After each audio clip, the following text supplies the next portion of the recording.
शिक्षा व्यवस्था। इस संवाद को मैं चाहता हूं कि देश के लिए कोई दिशा बनाने वाला, दिशा स्थापित करने वाला बन जाए। इस दृष्टि से मैं कुछ तथ्य आपके बीच रखना चाहता हूं। हमारे भारत की शिक्षा व्यवस्था के बारे में एक बार अंग्रेजों ने बहुत गंभीर और खराब टिप्पणी की थी। सन 1931 में महात्मा गांधी गोलमेज सम्मेलन में भाग लेने के लिए लंदन गए थे और अंग्रेजों की सरकार के साथ उनका वार्तालाप चल रहा था। अंग्रेजों की तरफ से जो गांधी जी से संवाद करने वाली टीम थी या उनका जो समूह था, उस समूह के जो बहुत प्रमुख लोगों में से एक, उन्होंने गांधी जी को एक बहुत खराब बात कही। उन्होंने ये कहा कि अगर अंग्रेज भारत नहीं आते तो भारत की शिक्षा व्यवस्था तो कभी भी बन नहीं पाती। गांधी जी ने इसका विरोध किया और उन्होंने कहा कि अगर अंग्रेज नहीं आते तो भारत की शिक्षा व्यवस्था ज्यादा अच्छी होती, क्योंकि अंग्रेजों के आने के पहले की भारत की शिक्षा व्यवस्था बहुत ही उत्तम थी, ये गांधी जी ने कहा। तो अंग्रेज अधिकारियों ने गांधी जी से कहा कि आप ऐसा किस आधार पर कहते हैं?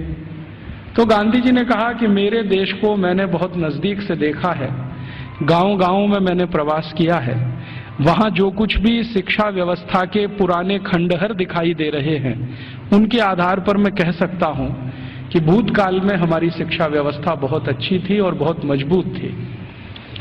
उसी समय गांधी जी के साथ उन अंग्रेज अधिकारियों का विवाद हो गया और गांधी जी की गोलमेज यात्रा समाप्त होने के बाद अंग्रेज अधिकारियों ने अपनी तरफ से एक वक्तव्य जारी किया जो लंदन के सभी प्रमुख समाचार पत्रों में छपा और उसमें यह कहा गया कि गांधी जी को अपने देश की शिक्षा व्यवस्था के बारे में गर्व है, लेकिन उनके पास इस बात का कोई आधार और सबूत नहीं है कि भारत की शिक्षा व्यवस्था अंग्रेजों के आने के पहले कैसी थी।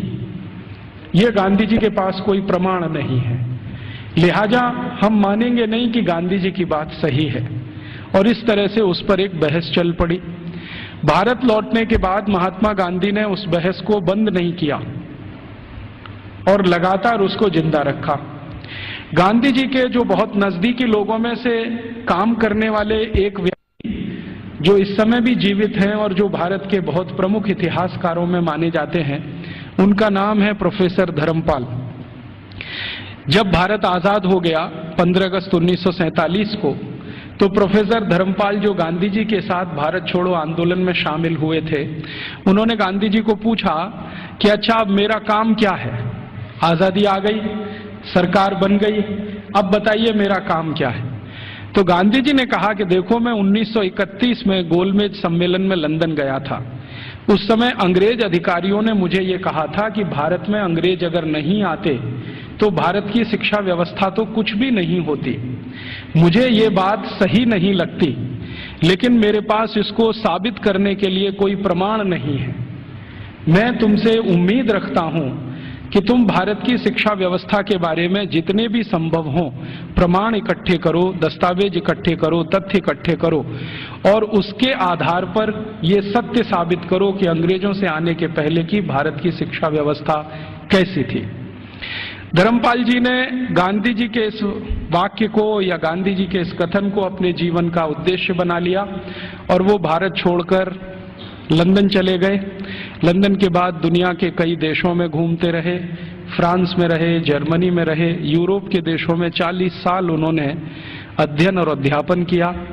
बहुत समय तक वो पढ़ाते रहे, जीविका चलाने के लिए, कुछ पैसा बनाने के लिए, लेकिन मूल उद्देश्य ये था कि भारतीय शिक्षा व्यवस्था कैसी थी अंग्रेजों के आने के पहले, उसके प्रमाण एकत्रित करना, दस्तावेज एकत्रित करना और उनके आधार पर कोई अधिकार पूर्वक बात कहना। श्री धर्मपाल जी के 40 साल के अथक प्रयासों से कुछ हजार दस्तावेज मिले जो अलग अलग स्थानों से उन्होंने लिए। उनका एक साथ जब बैठकर विश्लेषण किया तो पता चला कि अंग्रेजों के आने के पहले की शिक्षा व्यवस्था बहुत ही अच्छी थी। अभी थोड़े दिन पहले हमारे देश में एक घटना घटित हुई, वो इससे बहुत जुड़ी हुई है जो मैं कहने जा रहा हूं।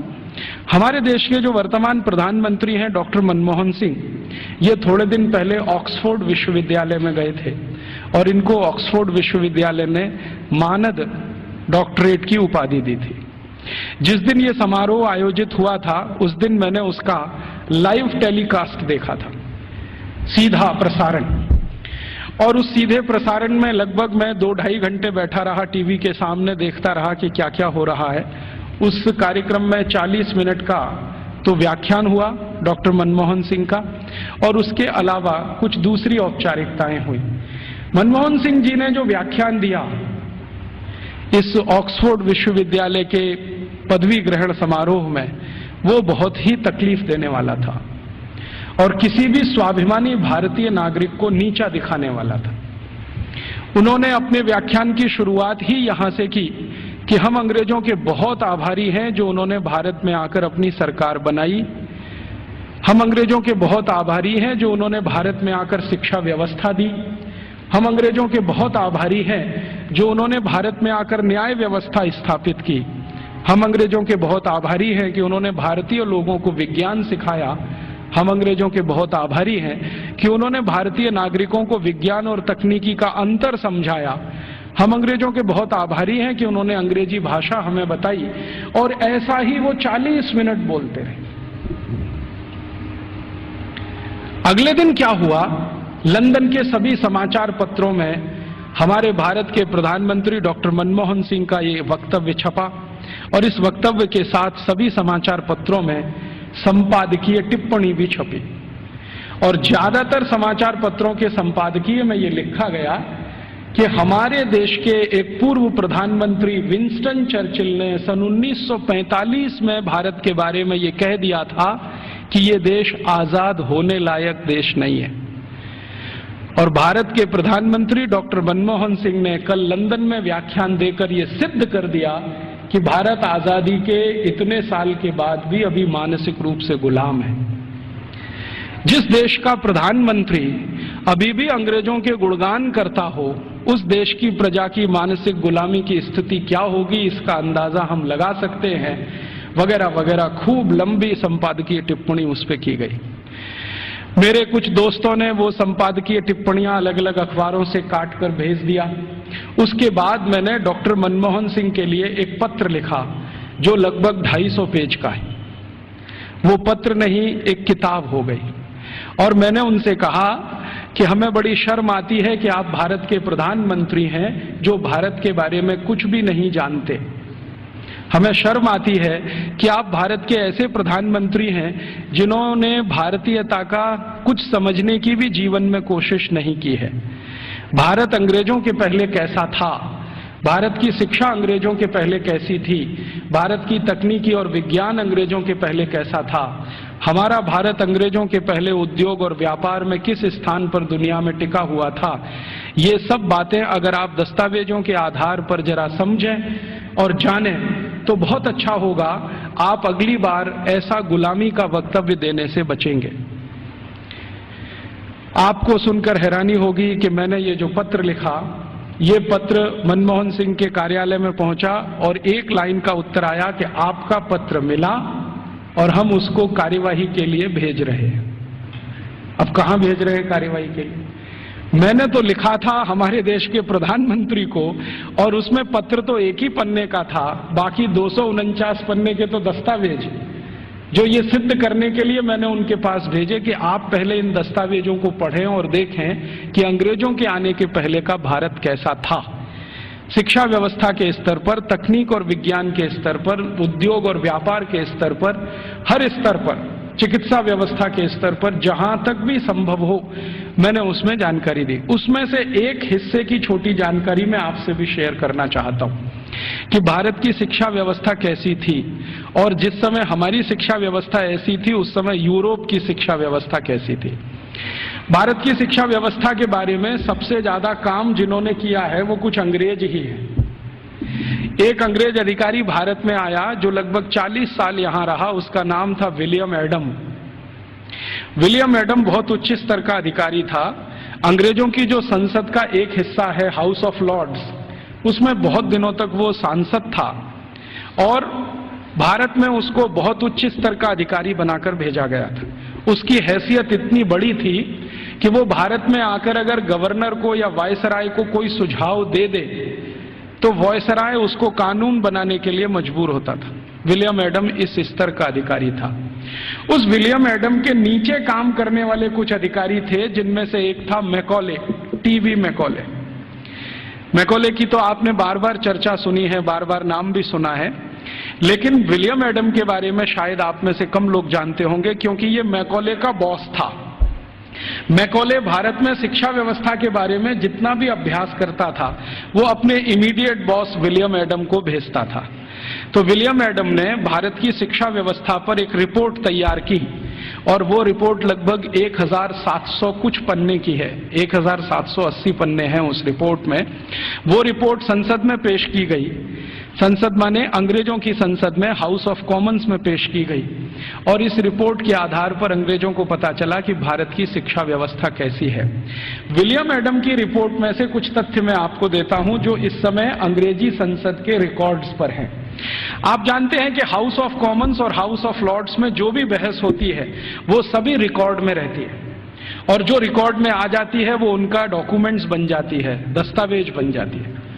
और फिर ब्रिटिश पार्लियामेंट की एक प्रेस है जिसको हंसार्ड कहते हैं, वो जरूरत पड़ने पर समय समय पर ये डॉक्यूमेंट्स को प्रकाशित करती रहती है।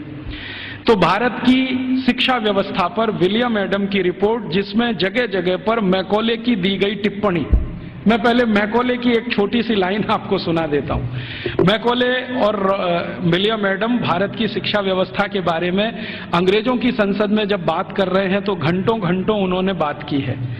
एक दिन ये टीवी मैकॉले 2 फरवरी सन 1835 को ब्रिटिश पार्लियामेंट के हाउस ऑफ कॉमन्स में खड़ा होकर भाषण दे रहा है और कह रहा है कि मैंने भारत का उत्तर दक्षिण पूरब पश्चिम पूरा इलाका घूम लिया है। ऐसा कोई क्षेत्र नहीं है जो मैंने भारत का नहीं देखा है और मैंने भारत का बाहरी क्षेत्र भी देखा है, आंतरिक क्षेत्र भी देखा है। देखने के बाद मैं जो कह रहा हूं आप उस पर विश्वास नहीं करेंगे, लेकिन जो सत्य है वो मैं आपको कहूंगा, उसको मैं अपने अंदर रोक नहीं सकता। सत्य क्या कह रहा है? वो कह रहा है कि संपूर्ण भारत को उत्तर दक्षिण पूरब पश्चिम में घूम लेने के बाद उसने अंग्रेजी का एक मुहावरा इस्तेमाल किया है, I had travelled length and breadth. Length and breadth माने सब भारत मैंने देख लिया, मैंने पूरा भारत देख लिया। और उसके बाद मैं ये कहता हूं कि भारत देश में आज तक कहीं भी भिखारी देखने को नहीं मिला, कोई बेरोजगार आदमी देखने को नहीं मिला, गांव के किसी कोने में किसी स्थान पर बैठा हुआ कोई ऐसा व्यक्ति न मिला जो किसी पर पराश्रित हो। आज तक मैंने किसी ऐसे व्यक्ति को भारत में नहीं पाया जो अपना जीवन चलाने के लिए दूसरों के आगे हाथ फैलाता हो। और ये ज्यादा पुरानी बात नहीं है, 1835 में वो बोल रहा है। आज से लगभग आप कल्पना करें तो 170 साल पहले बोल रहा है। तो 170 साल पहले इस देश में कोई भिखारी नहीं था। जरा ध्यान से सुनिए इस बात, कोई भिखारी नहीं, कोई बेरोजगार नहीं। फिर वो कहता है टीवी मैकॉले कि मैंने दुनिया के बहुत शहर देखे हैं, पेरिस देखा है, बर्लिन देखा है, हैम्बर्ग देखा है, मॉस्को देखा है, फ्रैंकफर्ट देखा है, शिकागो देखा है, न्यूयॉर्क देखा है, लंदन तो अपना है ही, बार बार देखा है, लेकिन इन सभी शहरों की कुल संपत्ति भारत के एक शहर से भी बहुत कम है। तो उसको पूछा गया प्रश्न कि बताओ वो कौन सा शहर है? तो कहता भारत का एक शहर सूरत और यूरोप के सारे शहर एक बाजू में, तो भी सूरत इन सभी पे भारी पड़ता है। इतनी संपत्ति, इतना धन मैंने उस शहर में देखा है। और वो कहता है कि इतना धन और संपत्ति जिस समाज के पास हो उस समाज को गुलाम बनाना एकदम मुश्किल है। वो ये कहता है, मैं ये तो नहीं कहता कि असंभव है, लेकिन मुश्किल बहुत है। फिर वो कहता है कि मैं एक सुझाव देना चाहता हूं ब्रिटिश गवर्नमेंट को, सरकार को, कि अगर भारत को गुलाम बनाना हो तो इनका वैभव, इनका धन, इनकी संपत्ति को खत्म करो। तो फिर ब्रिटिश पार्लियामेंट के सांसद उसको पूछ रहे हैं कि भारत का धन, भारत का वैभव और भारत की संपत्ति को खत्म करने के लिए तुम्हारे पास क्या योजना है? तो कहता है भारत की शिक्षा व्यवस्था को खत्म करो। वो कहता है कि भारत में जितना भी धन है, संपत्ति है, वैभव है, ये भारत की शिक्षा व्यवस्था के कारण है। तो कोई सांसद पूछ लेता है कि अच्छा बताओ भारत की शिक्षा व्यवस्था कैसी है, तो वो कहता है कि भारत की शिक्षा व्यवस्था में सबसे पहला सत्य ये है कि यहां निरक्षरता नहीं है, माने लिटरेसी कंप्लीट। तो उसको पूछा गया क्या संपूर्ण भारत में एक जैसा है, तो कहता है दक्षिण भारत में लिटरेसी 100% है। दक्षिण भारत का माने कर्नाटक, आंध्र प्रदेश, तमिलनाडु, केरल। तो कहता है दक्षिण में तो 100% है, पश्चिम भारत में 98% है, 98% है, उत्तर भारत में लगभग 82% के आसपास है, मध्य भारत और बचे हुए भारत में लगभग 87% के आसपास है। तो मैं कह सकता हूं कि लगभग भारत साक्षर है। उसी समय एक दूसरा सांसद खड़ा होकर पूछता है कि अच्छा आप ये बता सकते हैं कि इंग्लैंड की स्थिति क्या है। तो उन्होंने कहा ये मैं तो नहीं बता सकता, एजुकेशन मिनिस्टर बैठे हैं वो बताएं। तो एजुकेशन मिनिस्टर खड़े होकर बोलते हैं कि जब भारत की साक्षरता लगभग 100% है, उस समय इंग्लैंड माने 3 राज्यों का समूह, अभी जिसको आजकल ब्रिटेन कहा जाने लगा है, स्कॉटलैंड, आयरलैंड और न्यू साउथ वेल्स मिला के। तो वो कहते हैं कि ये जो 3 राज्यों का समूह है जिसको ब्रिटेन कहा जाता है, इसमें कुल साक्षरता 17% भी नहीं है। 17% भी नहीं है। 17% माने 17। तो फिर पूछ रहे हैं कि भाई कारण क्या है इसका, भारत में इतनी साक्षरता और हमारे यहाँ कुछ भी नहीं। तो वो कह रहा है टीवी मैकॉले के इस समय भारत में 7,32,000 रेवेन्यू विलेजेस हैं, राजस्व वाले गांव। तो नॉन रेवेन्यू वाले, उसने कहा वो मुझे नहीं मालूम। वो कह रहा 7,32,000 राजस्व गांव हैं और ऐसा एक भी राजस्व गांव नहीं है जहां पर स्कूल की व्यवस्था नहीं है। तो फिर उसको प्रश्न पूछा गया कि क्या भारत के लोग इसको स्कूल कहते हैं, तो उनका नहीं, मैंने कहा है स्कूल, भारत के लोग इसको गुरुकुल कहते हैं। उसने गुरुकुल को स्कूल में ट्रांसलेट किया है। बाद में वो कहता है कि शायद मेरे पास कोई शब्द नहीं है जो गुरुकुल के बराबर हो तो मैं स्कूल कहता हूं। तो हम ऐसा मान लें कि मैकॉले बोल रहा है 2 फरवरी 1835 को हाउस ऑफ कॉमन्स में कि भारत के 7,32,000 गांवों में कोई भी ऐसा गांव नहीं है जहां पर गुरुकुल ना हो।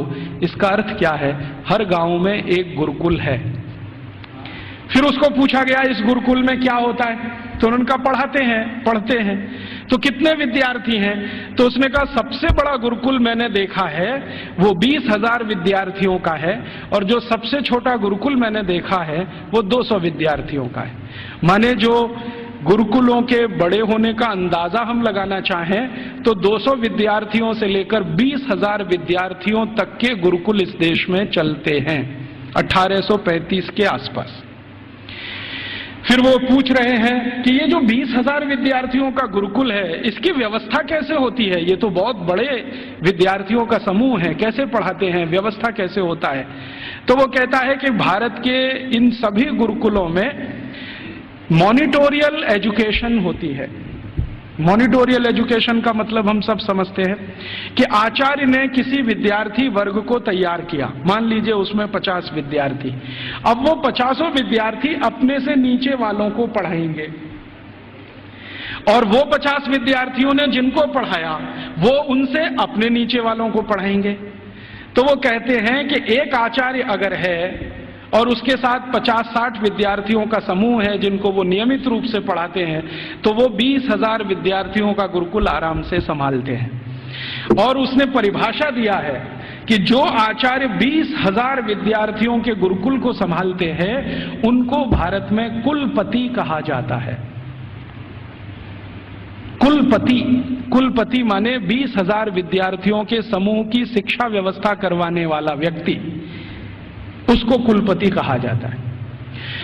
फिर उसको पूछा गया है कि ये जो गुरुकुल चलते हैं इनमें विद्यार्थी हैं वो किस वर्ग के हैं, तो वो कहता है कि भारत के नागरिक 4 वर्णों की बात करते हैं, ब्राह्मण, क्षत्रिय, वैश्य और शूद्र। तो वो कहता है कि ये सभी विद्यार्थी इन समूहों में से आते हैं। तो एक अंग्रेज उसको पूछ रहा है कि हमने तो कभी सुना था कि भारत में ज्यादा शिक्षा ब्राह्मणों के लिए है। वो कहता है नहीं, दस्तावेज बताते हैं कि ब्राह्मणों के लिए भी शिक्षा है, वैश्यों के लिए भी है, क्षत्रियों के लिए भी है और शूद्रों के लिए भी है। तो फिर उसको पूछ रहे हैं कि क्या तुम परसेंटेज में ये बता सकते हो कि ब्राह्मण कितने हैं, वैश्य कितने हैं, क्षत्रिय कितने हैं, शूद्र कितने हैं? तो वो कहता है कि दक्षिण भारत के जितने गुरुकुल हैं उनमें शूद्रों की संख्या सबसे ज्यादा है, और पश्चिम भारत के जितने गुरुकुल हैं उनमें वैश्यों और ब्राह्मणों की संख्या लगभग बराबर है, और उत्तर भारत के जितने गुरुकुल हैं उनमें सबसे ज्यादा संख्या क्षत्रियों की है, और बाकी जो 3 हैं ब्राह्मण, वैश्य और शूद्र, ये लगभग बराबर हैं, और मध्य भारत में लगभग सब बराबर है। तो कुछ लोग चौंक जाते हैं, वो ये कहते हैं ये कैसे संभव है कि शूद्रों की संख्या दक्षिण भारत के गुरुकुलों में सबसे ज्यादा है? तो वो कहता है शूद्रों की ही नहीं, दक्षिण भारत के गुरुकुलों में महिलाओं की संख्या, लड़कियों की संख्या भी सबसे ज्यादा है। तो वो एक उत्तर दे रहा है प्रश्न का जिसमें वो बोल रहा है कि दक्षिण भारत के गुरुकुलों में लगभग 58% लड़कियां हैं और 42% लड़के हैं। तो फिर उसको पूछा गया ये कैसे संभव हो रहा है भारत में? तो कहता है कि इट क्वाइट नेचुरल, ये स्वाभाविक है, क्योंकि दक्षिण भारत में महिलाओं की संख्या, लड़कियों की संख्या लड़कों से ज्यादा है। और वो कह रहा वैसे तो भारत में सभी जगह लड़कियों की संख्या लड़कों से ज्यादा है, और आप जानते हैं कि 1881 में अंग्रेजों ने जब पहला सेंसस कराया, पहला जनसंख्या सर्वेक्षण कराया, तो उसमें भी रेशियो यही निकलता है, महिलाएं लगभग 53% हैं और 47% पुरुष हैं। तो वो कह रहा है कि गुरुकुलों में दक्षिण में लड़कियां बहुत ज्यादा पढ़ती हैं। फिर वो पूछ रहा है कि इन लड़कियों को पढ़ाने के लिए जो अध्यापक हैं, तो वो कहता है कि वो सब महिलाएं ही हैं। लड़कों को पढ़ाने के लिए पुरुष हैं, लड़कियों को पढ़ाने के लिए महिलाएं हैं। तो फिर उससे पूछा जा रहा है कि ये जो अध्यापक पढ़ाते हैं इनके लिए कोई ट्रेनिंग सेंटर है क्या? तो वो कह रहा है कि सभी गुरुकुलों के साथ उच्च अध्ययन केंद्र जुड़े हुए हैं, जहां पर इन अध्यापकों को तैयार किया जाता है, और तैयार होने के बाद वो गुरुकुलों में पढ़ाने का काम शुरू कर देते हैं। हर गुरुकुल के साथ एक उच्च अध्ययन केंद्र है। फिर उसके साथ पूछा जा रहा है कि अच्छा ये बताओ, भारत के इन स्कूलों में, माफ करो गुरुकुलों में क्या विषय पढ़ाए जाते हैं? तो वो गिना रहा है कि 18 विषय पढ़ाए जाते हैं। 18 विषय पढ़ाए जाते हैं। सबसे ज्यादा किस विषय पर जोर दिया जाता है? तो वो कहता है कि भारत के गुरुकुलों में सबसे ज्यादा गणित पढ़ाया जाता है। तो ये गणित कौन सा पढ़ाया जाता है? तो वो कहता है वैदिक गणित पढ़ाया जाता है। तो फिर अंग्रेज पूछ रहे हैं कि हमारे यहाँ एक कॉमर्शियल मैथमेटिक्स है, तो उनका भारत वाले उसको पढ़ते नहीं है और उसमें उनकी ज्यादा रुचि भी नहीं है, वो वैदिक मैथमेटिक्स में ज्यादा रुचि लेते हैं। फिर दूसरा कौन सा विषय है जो सबसे ज्यादा पढ़ाया जाता है गणित के बाद? तो कहता है दूसरा सबसे ज्यादा बड़ा विषय है खगोल शास्त्र, इसको सब भारतवासी पढ़ते हैं। फिर तीसरा कौन सा विषय है? तो वो कहता है मेटलर्जी, माने धातु विज्ञान। फिर चौथा कौन सा विषय है? तो वो कहता है कि कारीगरी। कारीगरी माने जो विभिन्न तरह की कारीगरियां गांव में रहती हैं। हमारे सभी गांव में 18 तरह के कारीगर होते हैं। कोई लोहे का काम करने वाला, कोई लकड़ी का काम करने वाला, कोई बांस का काम करने वाला, कोई मिट्टी का काम करने वाला। तो वो कह रहा है कि सभी गुरुकुलों में ये कारीगरी पढ़ाई जाती है। 18 विषय उसमें अलग हैं। फिर वो पूछ रहा है कि इसके आगे के विषय बताओ। तो कहते हैं वो कि एस्ट्रोफिजिक्स पढ़ाते हैं। एस्ट्रोफिजिक्स समझते हैं? मॉडर्न साइंस का विषय है, और भारत में 1835 में सभी गुरुकुलों में ये पढ़ाया जाता है, एस्ट्रोफिजिक्स। फिर और क्या पढ़ाते हैं? तो कहते हैं रसायन शास्त्र पढ़ाते हैं। रसायन शास्त्र के साथ और क्या पढ़ाते हैं? तो कहता है चिकित्सा शास्त्र पढ़ाते हैं। चिकित्सा शास्त्र में क्या विषय हैं? तो वो कहता है औषधि विज्ञान एक है और शल्य क्रिया दूसरा है, माने सर्जरी है और मेडिसिन है। और ऐसे ऐसे करके वो 18 विषय को गिनाता है। तो फिर वो पूछते हैं कि कैसे संभव है कि भारत के विद्यार्थी ये 18 विषय पढ़ लेते हैं। तो वो बताता है कि भारत के विद्यार्थियों को गुरुकुल में जब प्रवेश मिलता है तो वो सामान्य रूप से 5 वर्ष के होते हैं, और जब वो गुरुकुल से पढ़कर निकलते हैं तो उनकी उम्र 21 और 22 वर्ष की होती है। लगभग उनको इतना समय मिलता है 15 साल का, जितने में वो सब पढ़ लेते हैं। तो फिर उनको पूछा गया कि ये विषय कैसे पढ़ाए जाते हैं, रोज पढ़ाए जाते हैं? तो उसने कहा नहीं नहीं, रोज नहीं पढ़ाए जाते, एक एक करके पढ़ाए जाते हैं। एक एक करके पढ़ाए जाते हैं माने एक विषय लिया और उसको पूरे 1 साल पढ़ाया, या 8 महीने पढ़ाया, या 9 महीने पढ़ाया। जब वो पूरा हो गया तब उसको छोड़ा, फिर दूसरा विषय लिया, फिर तीसरा विषय लिया। ऐसे करके 15-16 साल में सब विषय पढ़ाए जाते हैं। फिर वो पूछ रहा है परीक्षा कैसे होती है? तो उनका भारत में परीक्षा होती नहीं है, परीक्षा नहीं होती है। तो कैसे पता चलता है? वो पूछ रहे हैं बहुत सारे एमपीज के एवेल्युएशन का तरीका क्या है। तो उन्होंने कहा कि यहाँ के जो आचार्य और शिक्षक होते हैं वो विद्यार्थियों को जब एक विषय पूरा पढ़ा देते हैं तो उसी के आधार पर उनके कौशल को जानने के लिए, हुनर को परखने के लिए कुछ काम उनको दे दिए जाते हैं। वो काम कितनी कुशलता से करते हैं इसके आधार पर तय होता है। ये नहीं है कि क्लासरूम में बैठकर 3 घंटे का कोई क्वेश्चन पेपर सॉल्व कर रहे हैं, क्लासरूम में रट लिया है और आंसर शीट पर वॉमिटिंग कर रहे हैं। ऐसा नहीं है भारत में। उसने मजाक में कहा है लेकिन ये गंभीर है समझने के लिए। तो उसको पूछा गया है कि अच्छा आप जरा बताओ कि हमारी इंग्लैंड की स्थिति क्या है, अगर ऐसी शिक्षा भारत में है तो इंग्लैंड में। तो कहता है जी इंग्लैंड में तो अभी 17% ही साक्षरता नहीं है। और वो कह रहा है कि जब भारत में 7,32,000 गुरुकुल है तो पूरे इंग्लैंड में कुल मिलाकर 240 भी स्कूल नहीं है, और जो स्कूल हैं उनमें गणित पढ़ाना तो किसी को नहीं आता है। वो एक ही विषय पढ़ाते हैं और वो है बाइबल, और कुछ पढ़ाने को इनको नहीं है। मुझे थोड़ा इंटरेस्ट आया विलियम एडम की रिपोर्ट पढ़ने के बाद, तो मैंने इंग्लैंड के पिछले 400 साल के इतिहास के दस्तावेज इकट्ठे किए। तो पता चला कि इंग्लैंड में 16वीं शताब्दी तक तो कोई भी स्कूल नहीं था। आप जरा ध्यान से सुनना इन बातों।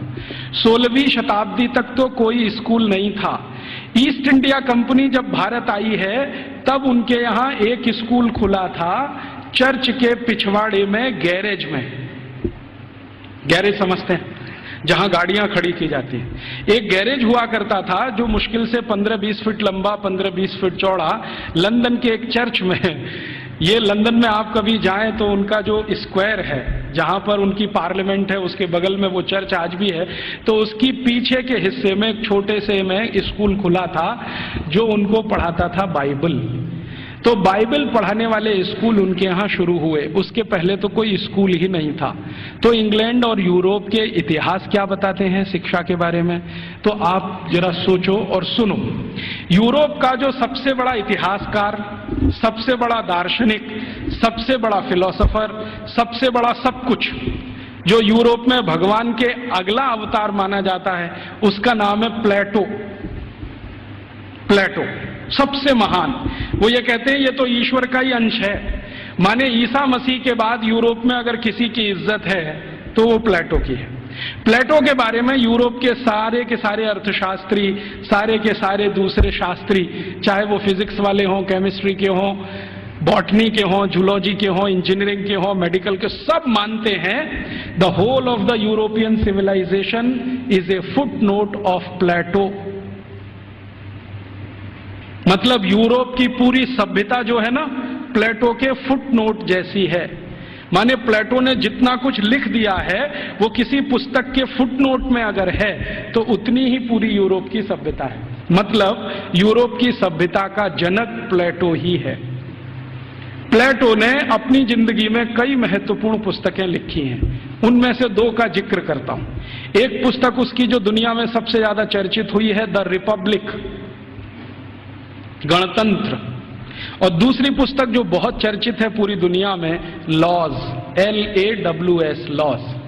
ये 2 किताबें प्लेटो की सारी दुनिया में सबसे ज्यादा पढ़ाई जाती हैं, बहुत चर्चा होती है। द रिपब्लिक में प्लेटो लिखता है कि शिक्षा की जरूरत सभी को नहीं होती। शिक्षा की जरूरत सभी को नहीं होती। समाज का जो प्रभु वर्ग है, प्रभु वर्ग से मतलब सरकार चलाने वाला वर्ग, राजा और राजा के नजदीक, इन्हीं को शिक्षित होना चाहिए, बाकी को शिक्षित होने की जरूरत ही नहीं होती। क्यों? तो वो कहता है कि राजा और राजा के नजदीक का जो वर्ग है उसको आदेश देना है, बाकी को तो सब, शिक्षा की जरूरत तो सिर्फ राजा को है और राजा के नजदीकी लोगों को है। ये जो प्लेटो ने कहा, प्लेटो के बाद जो दूसरा उसका ग्रेट ग्रेट ग्रेट फिलोसोफर या उसका ग्रेट ग्रेट स्टूडेंट अरिस्टोटल कहता है कि मेरा जो गुरु बोल गया है उसी पर मैं सहमत हूं। शिक्षा की जरूरत सभी को नहीं होती। समाज का जो प्रभु वर्ग है, माने जो संचालन करता है राज्य का, उसके राजा, मंत्रियों के नजदीकी अधिकारी, बस इनको पढ़ाई होनी चाहिए, बाकी किसी को नहीं। अरिस्टोटल के बाद जितने भी फिलोसोफर आए हैं और लेटेस्ट रूसो, देकार्ते, लेविनिज, ये सब अपनी अपनी किताबों में लिख रहे हैं शिक्षा की जरूरत किसी को नहीं होती। अगर जरूरत है तो थोड़ा राजा को है। माने यूरोप में प्लेटो के समय से चली हुई विचारधारा आज 18वीं शताब्दी के सभी दार्शनिकों तक सतत चली आई है। शिक्षा सबके लिए नहीं है, सिर्फ राजा के लिए और प्रजा के लिए। प्रजा को जरूरत नहीं है शिक्षा की, राजा के नजदीकी लोगों को जरूरत है। तो फिर यह शिक्षा कैसे पूर्ति की जाए? तो प्लेटो लिखता है रिपब्लिक पुस्तक में ही कि राजा को अगर अपने बच्चों को शिक्षा दिलवानी है या खुद को शिक्षा लेनी है या उसके मंत्रियों को शिक्षा दिलवानी है तो इसके लिए स्कूल नहीं चाहिए। कोई शिक्षक को पकड़ लाइए, राजा को महल में आके पढ़ा देगा। कोई शिक्षक को पकड़ लाइए, राजा के बच्चों को उसके घर में पढ़ा देगा। कोई शिक्षक को पकड़ लाइए, मंत्रियों को वहां पढ़ा देगा। स्कूल की क्या जरूरत है? तो फिर प्लेटो को कई बार पूछे जाने वाले प्रश्नों में से एक है कि स्कूल क्यों नहीं चाहिए? तो कहता है ये फालतू का खर्चा है। वो ये कहता है स्कूल बनाने से अच्छा है एक बनाओ ऐसा स्थान जहां पर मनोरंजन हो सके। स्कूल की क्या जरूरत है? घर में आके कोई पढ़ा देगा, क्या जरूरत है स्कूल की? तो इसलिए इंग्लैंड में, इंग्लैंड के पड़ोसी फ्रांस में, जर्मनी में, स्वीडन में, स्विट्जरलैंड में 16वीं 17वीं शताब्दी तक एक भी स्कूल नहीं खोला गया। बाद में क्या हुआ, क्रिश्चियनिटी का असर जैसे जैसे बढ़ा यूरोप में, आप जानते हैं कि क्रिश्चियनिटी यूरोप में 2000 साल पहले ही आई है। उसके पहले यूरोप क्रिश्चियन नहीं था। यूरोप की छोटी छोटी जातियां, जनजातियां होती थीं जो 1000 से ज्यादा हैं, समूह हैं छोटे छोटे, वो अपना अपना धर्म और संस्कृति माना करते थे। उनके यहां ईसाइयत क्या होती है मालूम नहीं। 2000 साल से ईसाइयत आई है। तो जब ईसाइयत का बहुत प्रचार हुआ और समाज और ईसाइयत के बीच में संघर्ष हुआ, तब उन्होंने बाइबल स्कूल शुरू किए और वो बाइबल स्कूल पूरे इंग्लैंड में फैले, फ्रांस में, जर्मनी में फैले। तो वो कह रहा है टीवी में कोले कि हमारे यहां तो कुछ स्कूल चलते हैं, वहां सिर्फ बाइबल पढ़ाई जाती है और कुछ नहीं पढ़ाया जाता, और बाइबल भी पढ़ाई जाती है तो संडे को पढ़ाई जाती है, बस मंडे से सैटरडे छुट्टी रहती है। और उन स्कूलों को इंग्लैंड के दस्तावेजों में संडे स्कूल्स कहा जाता है। और ये स्कूल शुरू हुए हैं और आज तक चल रहे हैं। आप यूरोप में कहीं भी जाइए, संडे स्कूल्स आपको मिलेंगे जहां पर आप बाइबल पढ़ सकते हैं। बाइबल में न्यू टेस्टामेंट पढ़ाते हैं, ओल्ड टेस्टामेंट पढ़ाते हैं, दो ही चीजें पढ़ाते हैं, इसके अलावा कुछ नहीं। गणित क्या होता है, फिजिक्स क्या होती है, केमिस्ट्री क्या होती है, मेटलर्जी क्या होती है, सर्जरी क्या होती है, मेडिसिन साइंस, ये कुछ उनको 18वीं शताब्दी तक मालूम नहीं है। ऐसा गरीब देश है इंग्लैंड और उनकी ऐसी शिक्षा व्यवस्था है। जो उनका पहला स्कूल खुला है जिसमें मुश्किल से 250 स्क्वायर फीट की जगह है, उसमें उन्होंने पहली ही बार में 250 विद्यार्थी ले लिए। अब 250 स्क्वायर फीट में 250 विद्यार्थी कैसे बैठते होंगे, कल्पना कर लो आप, कितना स्पेस होगा उनके पास। एक शब्द इस्तेमाल होता है अंग्रेजों के यहां, ब्रीदिंग स्पेस।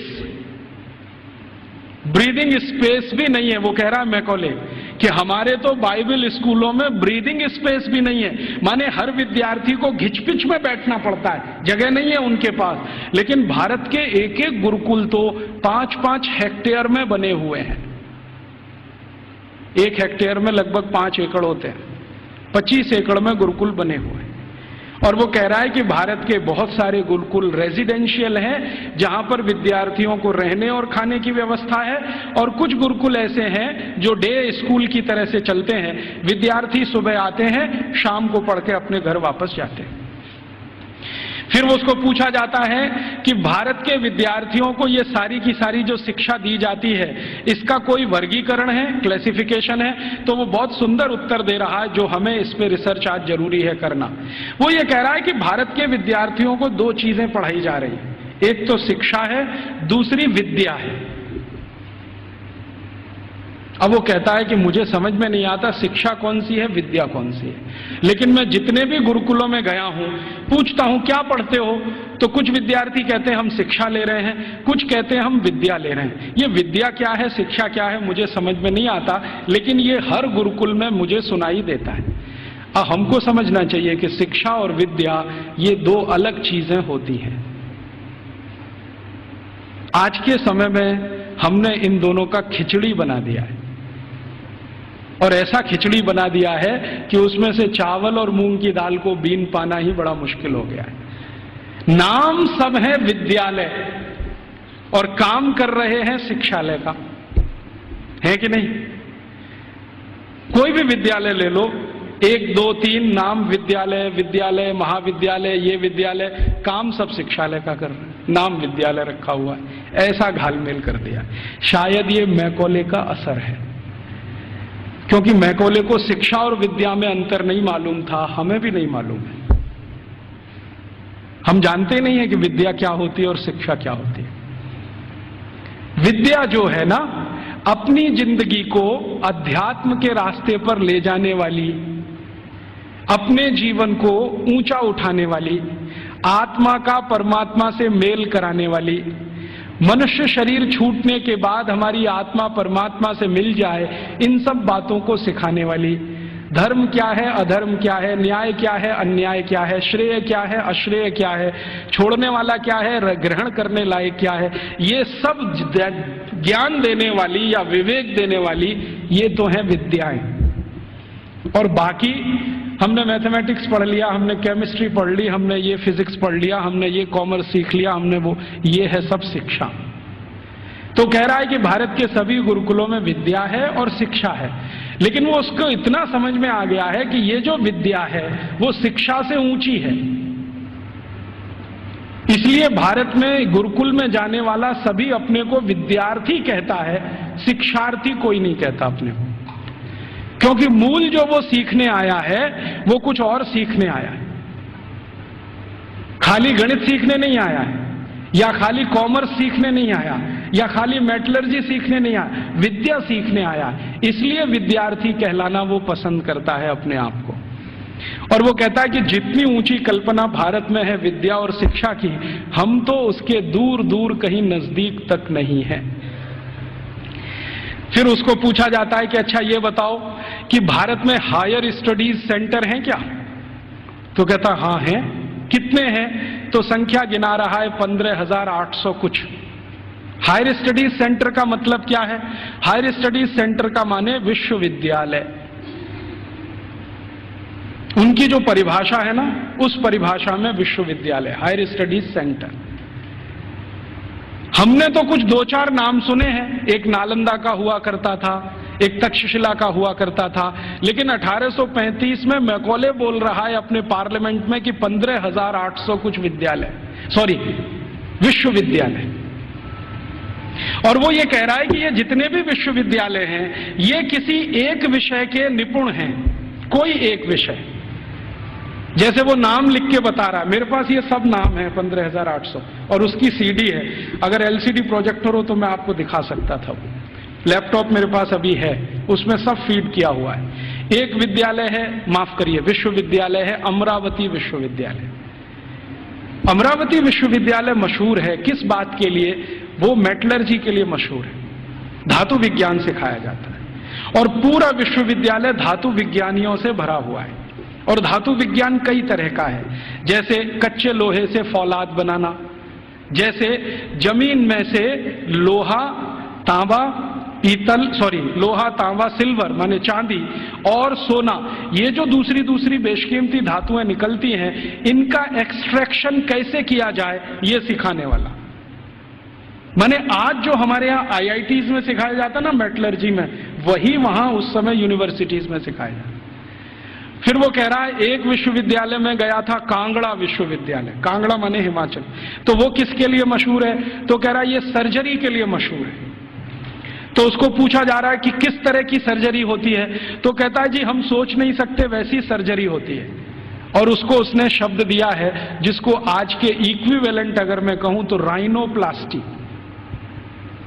राइनोप्लास्टी सर्जरी का लेटेस्ट साइंस है 21वीं शताब्दी का, जिसमें आपके शरीर के किसी अंग के चमड़े को निकालकर किसी दूसरे अंग पे लगा दिया जाए। और ये 1835 में वो बोल रहा है कि कांगड़ा विश्वविद्यालय में तो ये सब सिखाया जाता है और सब सीखते हैं राइनोप्लास्टी। तो वो कहता है मैंने मेरी आंखों से एक ऑपरेशन देखा है जिसमें पैर के नीचे के हिस्से से माने घुटने से नीचे के हिस्से से चमड़ी निकालकर नाक पर लगाई गई, और वो कहता है 21 दिन में वो पूरा ठीक हो गया है, पता ही नहीं चलता है कि इसका कोई ऑपरेशन हुआ है।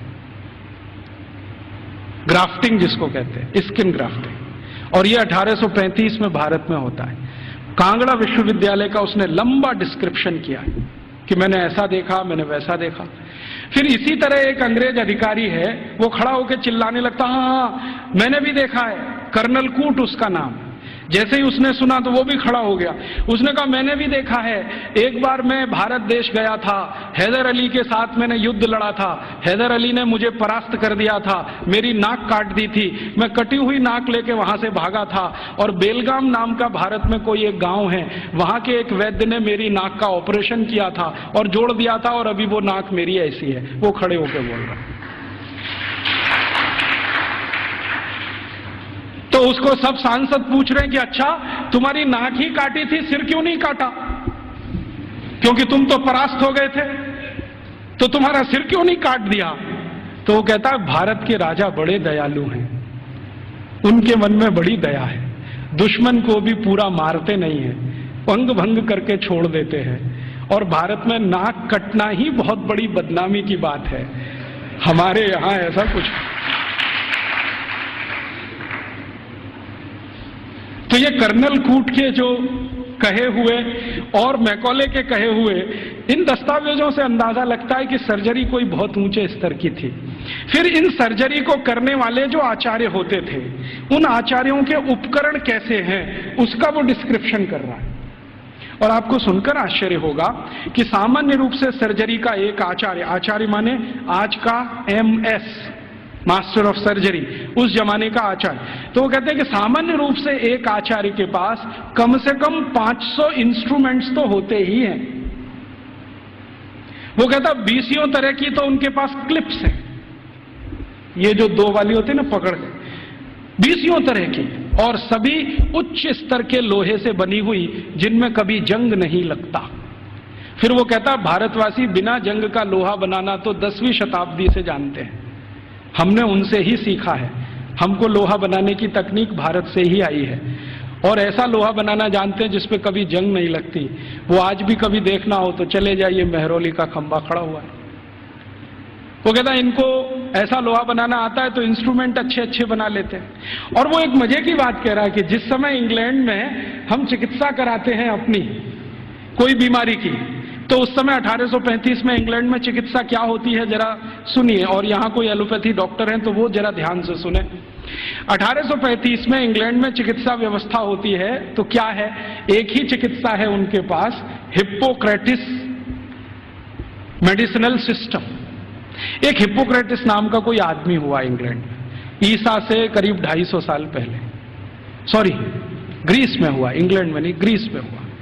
तो उसने कुछ सिद्धांत दिए हैं, वही सिद्धांत एलोपैथी का मूल आधार है, सारे के सारे सिद्धांत। तो हिप्पोक्रेटिस क्या कहता है, वो कहता है शरीर में कोई भी बीमारी घुस गई तो उसका एक ही कारण है कि रक्त आपका दूषित हो गया है, कोई भी बीमारी हो, सर्दी हो गई, जुकाम हो गया, बुखार आ गया, खांसी हो गई, आपको डायरिया हो गया, डिसेंट्री हो गई, लंग इन्फेक्शन, कुछ भी हो गया, तो हिप्पोक्रेटिस एक ही बात में डायग्नोसिस देता है कि आपका रक्त दूषित है। अब इस दूषित रक्त को निकालो शरीर में से, यही चिकित्सा है। तो वो कहता है कि भारतवासी चिकित्सा कैसी करते हैं और हमारे डॉक्टर कैसी करते हैं। वो कहता है कि जब मुझे बुखार आता है और मैं किसी डॉक्टर के पास जाता हूं तो वो मेरी हाथ की नस काट देता है और उसमें से खून निकलने लगता है, और वो कहता है ये खून जब तक निकलेगा नहीं तब तक बुखार तुम्हारा खत्म होगा नहीं। कभी कभी मुझे डर लगता है कि खून के साथ जान ना निकल जाए मेरी। और वो ये कहता है कि भारत में जो चिकित्सा व्यवस्था है इतनी अद्भुत है कि कुछ बुखार आ जाए, कितने से भी कितना बुखार आ जाए, वो कुछ चूरन खिला देते हैं और अगले दिन बुखार ठीक हो जाता है। अच्छा, ये जो कहानी उसने कही है, ये कहानी जॉर्ज वॉशिंगटन ने भी कही है। आप जानते हैं जॉर्ज वॉशिंगटन अमेरिका के राष्ट्रपति, और बल्कि पहले राष्ट्रपति, सबसे पहले राष्ट्रपति, अमेरिका की आजादी के बाद सबसे पहले राष्ट्रपति जॉर्ज वॉशिंगटन। आपको मालूम है उनकी मृत्यु कैसे हुई? उनको आया बुखार। तो ये जो हिप्पोक्रेटिस मेडिसिनल सिस्टम है ना, हाँ, एक ही सिस्टम है उनके पास, हिप्पोक्रेटिस मेडिसिनल सिस्टम, जिस पर उनके आप बहुत थीसिस लिखे गए हैं, बहुत काम हुए। तो उनको आ गया बुखार, और बुखार हो गया बहुत, 103 104 डिग्री। तो उनका डॉक्टर आया और उनके दोनों हाथों की नस काट गया, हाँ, और कहा कि ये खून बहने दो, अभी मैं सवेरे आऊंगा आपको देखने। तो दोनों हाथों की नस कटी और रात भर में इतना खून बह गया कि सवेरे जॉर्ज वॉशिंगटन मरे हुए मिले। ये है मॉडर्न एलोपैथिक सिस्टम। और मैकॉले कह रहा है कि जिस समय हम तो सिर्फ नस काट के खून निकाल के इलाज करते हैं, भारत के लोग पता नहीं क्या क्या जड़ी बूटियों से चूरन बनाते रहते हैं, पाउडर बनाते रहते हैं। और वो कहता है कि इनके कॉम्बिनेशन इतने परफेक्ट हैं कि 1-2 बार ही खाना पड़ता है, उसके बाद खाना ही नहीं पड़ता। फिर उसको पूछा गया, क्या तुमने कोई लिस्ट बनाई है ये जो चूरन में कॉम्बिनेशन है इसके? तो वो कहता है हाँ, मैं एक लिस्ट बना रहा हूं, उसमें कुछ मेडिसिनल हर्ब्स हैं, कुछ रूट्स हैं, कुछ प्लांट्स हैं। तो वो पूछ रहे हैं कितनी संख्या हो गई है? तो उसने कहा 16,000 तो हो गई है, पता नहीं आगे कितनी जाएगी। उस जमाने में तो कुछ लोग आश्चर्य से पूछ रहे हैं कि ये जो शिक्षा है, वहां चिकित्सा भी दे रहे हैं, सर्जरी भी दे रहे हैं, मेटलर्जी भी दे रहे हैं, वगैरह वगैरह, क्यों दे रहे हैं? तो वो कहते हैं, भारत के सभी आचार्य कहते हैं कि जीवन एकांगी नहीं है। अब ये देखिए फिलॉसफी की बात, जीवन एकांगी नहीं है,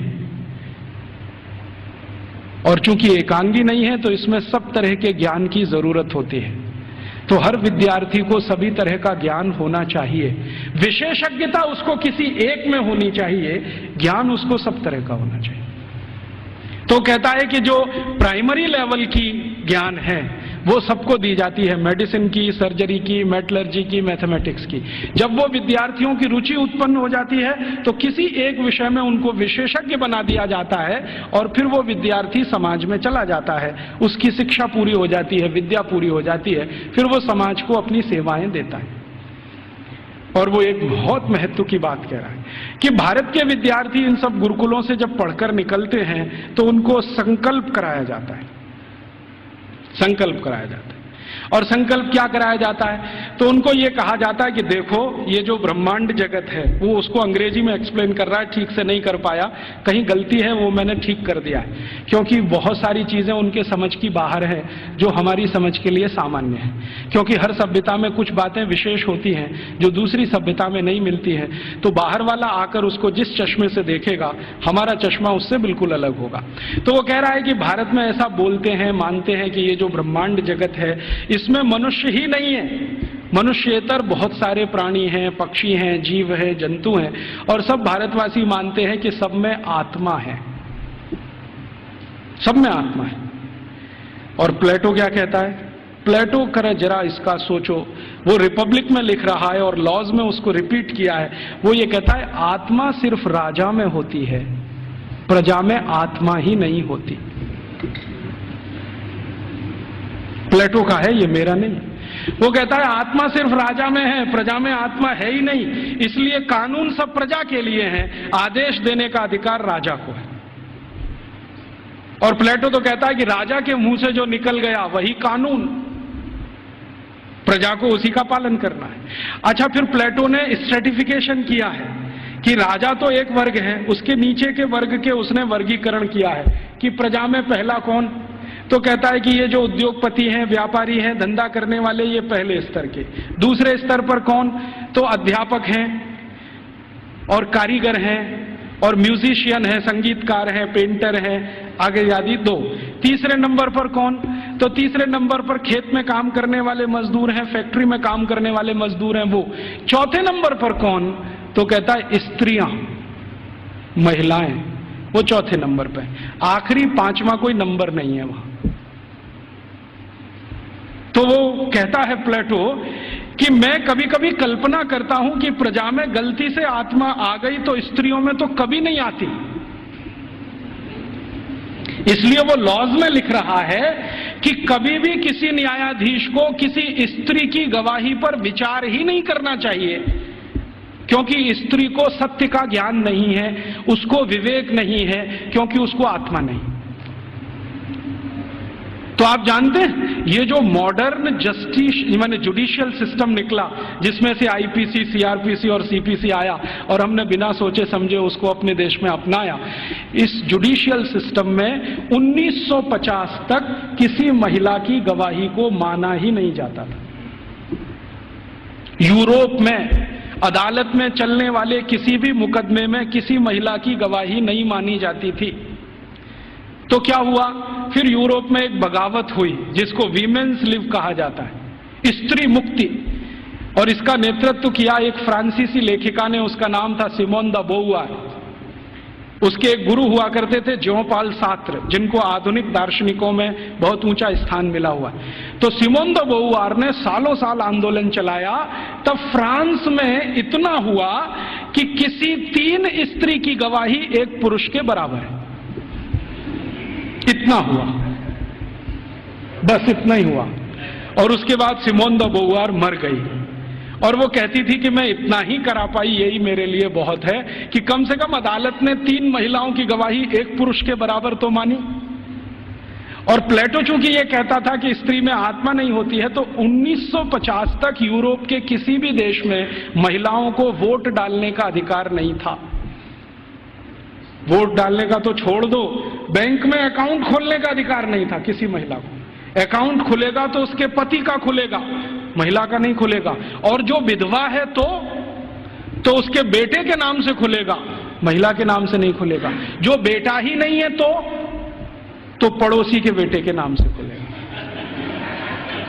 हाँ, उसके नाम से बैंक अकाउंट नहीं खुल सकता। और 1950 तक यूरोप के किसी भी शहर में महिला घर से अकेली नहीं निकल सकती। क्यों? आत्मा नहीं है तो पता नहीं कहां जाएगी। तो इसलिए उसके साथ में पुरुष का होना जरूरी है, वो चाहे 3 साल का ही क्यों ना हो। और प्लेटो ने लिख दिया ना स्त्री में आत्मा नहीं होती, तो सारे यूरोपियन दार्शनिकों ने कहा है कि स्त्री तो मेज कुर्सी जैसी होती है, जब तक इस्तेमाल करो अच्छी लगती है, नहीं लगती बाहर फेंक दो, दूसरी ले आओ। ये है उनकी फिलॉसफी। तो मैकॉले ये सब वर्णन कर रहा है कि हम तो सोच ही नहीं सकते हैं हमारे यहां महिलाएं गुरुकुल की आचार्य हो सकती है। वो कह रहा है भारत में आधे से ज्यादा गुरुकुलों की आचार्य महिलाएं, आधे से ज्यादा। और वो कह रहा है कि ये सिर्फ गुरुकुलों की नहीं, हायर स्टडीज सेंटर में भी यही है। तो उसको पूछा जा रहा है कि ये भारत में ऐसा कैसे हो गया, महिलाओं को इतनी शिक्षा मिल गई, इतनी ऊपर आ गई। तो वो कहते हैं भारत वाले बिल्कुल विचित्र हैं, ये कुछ और मानते हैं। हम मानते हैं कि स्त्री में आत्मा नहीं होती, भारत वाले कहते हैं कि स्त्री परमात्मा के सबसे नजदीक होती है, क्योंकि उसमें पुरुष से कुछ गुण ज्यादा होते हैं। हमारे सभी शास्त्रों में आप ये देख सकते हैं, चाहे ऋग्वेद में देखना हो तो देख लीजिए। ऋग्वेद के कई सूत्र ऐसे हैं जो ये बताते हैं कि स्त्री पुरुष से ऊंची है, क्योंकि उसमें ईश्वरीय गुण हैं। और आज की जो मॉडर्न साइंस है ना, इसने इसको दूसरे तरह से कहा है कि स्त्री में एक क्रोमोसोम ज्यादा होता है, वही सारा खेल खेलता है। पुरुष में नहीं है। स्त्री तय करती है कि बच्चा होगा या नहीं होगा, पुरुष में कोई दम नहीं है। तो ये आज की मॉडर्न साइंस कहती है। हमारी साइंस तो बहुत पहले कह चुकी है कि स्त्री ईश्वर के सबसे नजदीक है। हमारे कई शास्त्रों में ऐसे सूत्र हैं जो ये कहते हैं कि जब समाज को ये पता न चले कि क्या करना क्या नहीं करना, तो स्त्रियों से पूछो, वो बताएंगी कि क्या करना। क्यों? क्योंकि उनको फंक्शनल नॉलेज सबसे ज्यादा होती है। फंक्शनल नॉलेज हम समझते हैं जो क्रियात्मक ज्ञान है, जिससे कुछ हो जाता है, ऐसा ज्ञान उनको सबसे ज्यादा है। और फालतू ज्ञान पुरुषों को बहुत होता है। और उसका तमाशा देखना हो तो भारत की संसद को देख लो।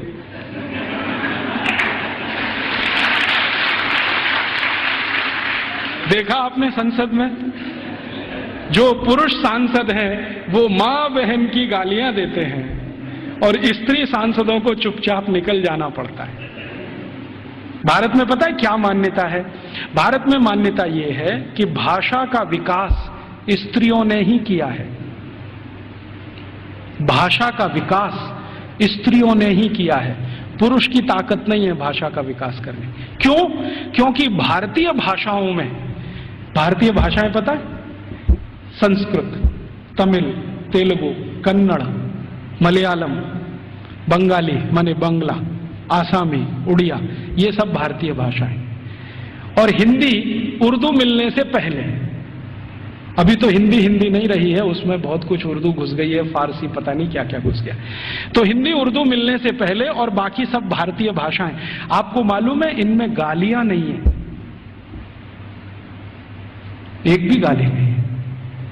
और गाली नहीं है तो यह सिद्ध करता है कि यह भाषा स्त्रियों ने ही रची है। हाँ, क्योंकि स्त्रियों में कितना भी गुस्सा हो, गाली नहीं निकलती उनके मुंह से, क्योंकि ईश्वरीय गुण है उनमें कुछ। तो मैकॉले कह रहा है कि भारत में स्त्री ईश्वर के नजदीक है, परमात्मा के नजदीक है। और वो एक सूत्र सुना रहा है, पता नहीं उसको कहां से मिल गया। वो कहता है भारत के लोग ऐसा कहते हैं कि स्त्री के बिना मोक्ष नहीं होता। और ये एक दिन मुझे भी अनुभव हुआ है। मैं दक्षिण भारत में गया था, एक गांव में व्याख्यान देने। वो गांव में एक मंदिर है, बड़ा मशहूर मंदिर है। मैंने सोचा मैं भी दर्शन करूं, तो पुजारी ने कहा आप अंदर नहीं जा सकते। मैं पूछा क्यों? कि आप ब्रह्मचारी हैं। मैं पूछा तो क्या हुआ, ब्रह्मचारी हूं, अंदर नहीं जा सकता। नहीं जा सकते। क्यों नहीं जा सकता? कि आप पवित्र नहीं है। मैं पूछा वो कैसे? उन्होंने कहा पवित्रता तो स्त्री के आने के बाद ही आती है। हाँ, और वो ब्रह्मचारी ने इतनी गंभीरता से कहा कि मैं देखने लगा उसका चेहरा, ये बोल क्या रहा है। तो उसने कहा कि स्त्री के जीवन में आने के बाद ही पुरुष पवित्र होता है, उसके पहले तो वो लंपट होता है।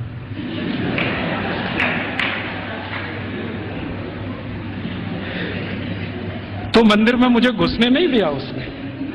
और वो कहता आप तो क्या, हजारों साल से यहां कोई भी व्यक्ति बिना पत्नी के मंदिर में गया नहीं है। तो मैंने कहा ठीक है, फिर कभी हो तो सोचूंगा। तो मैं वापस चला आया। ये बात को मैकॉले बोल रहा है वहां कि भारतवासी बोलते हैं कि मोक्ष स्त्री के साथ ही होता है। और हमारे सभी ऋषि मुनि गृहस्थ थे, सदगृहस्थ थे, ब्रह्मचारी नहीं थे। मैंने जितने ऋषि मुनियों को आज तक पढ़ा है, सबको तो नहीं पढ़ा, लेकिन जितने को पढ़ा है सब गृहस्थ थे। इसलिए गृहस्थ आश्रम कोई ऊंची चीज है हमारे यहां। तो ये वो बोलता है कि जब ऊंची चीज आपके पास है तो उससे और ऊंची प्राप्त करने की ताकत है। जो ऊंची नहीं है तो ज्यादा ऊंची तो मिलेगी नहीं। तो भारत में तो स्त्री का ये हैसियत है कि वो अगर नहीं है तो परिवार नहीं है, समाज नहीं है, संस्कार नहीं है, भाषा नहीं है, ज्ञान नहीं है। इसलिए भारत में स्त्रियां तो बहुत ऊंची है। फिर वो कहता है कि हमारे यहाँ इंग्लैंड में तो गांव गांव में स्त्रियों को मारते पीटते हैं, जला भी दे देते हैं। आपको मालूम है यूरोप में 2500 साल एक परंपरा चली है, विच हंटिंग। बहुत किताबें लिखी गई हैं इस पर, बहुत लिखा। विच हंटिंग समझते? विच माने क्या कहना चाहिए हिंदी में? डायन। डायन, डायन कहते हैं ना। डायन को ढूंढना और उसको मारना, ये बहुत बड़ा खेल चलता था। यूरोप के सभी देशों में, Germany, France, Sweden, Switzerland, Denmark, Norway, सब देशों में, और 2500 साल चलता था। गांव में ढूंढ ढूंढ के ऐसी महिलाओं को मारा जाता था जिनके पति की मृत्यु हो गई हो, तो मान लिया जाता था ये तो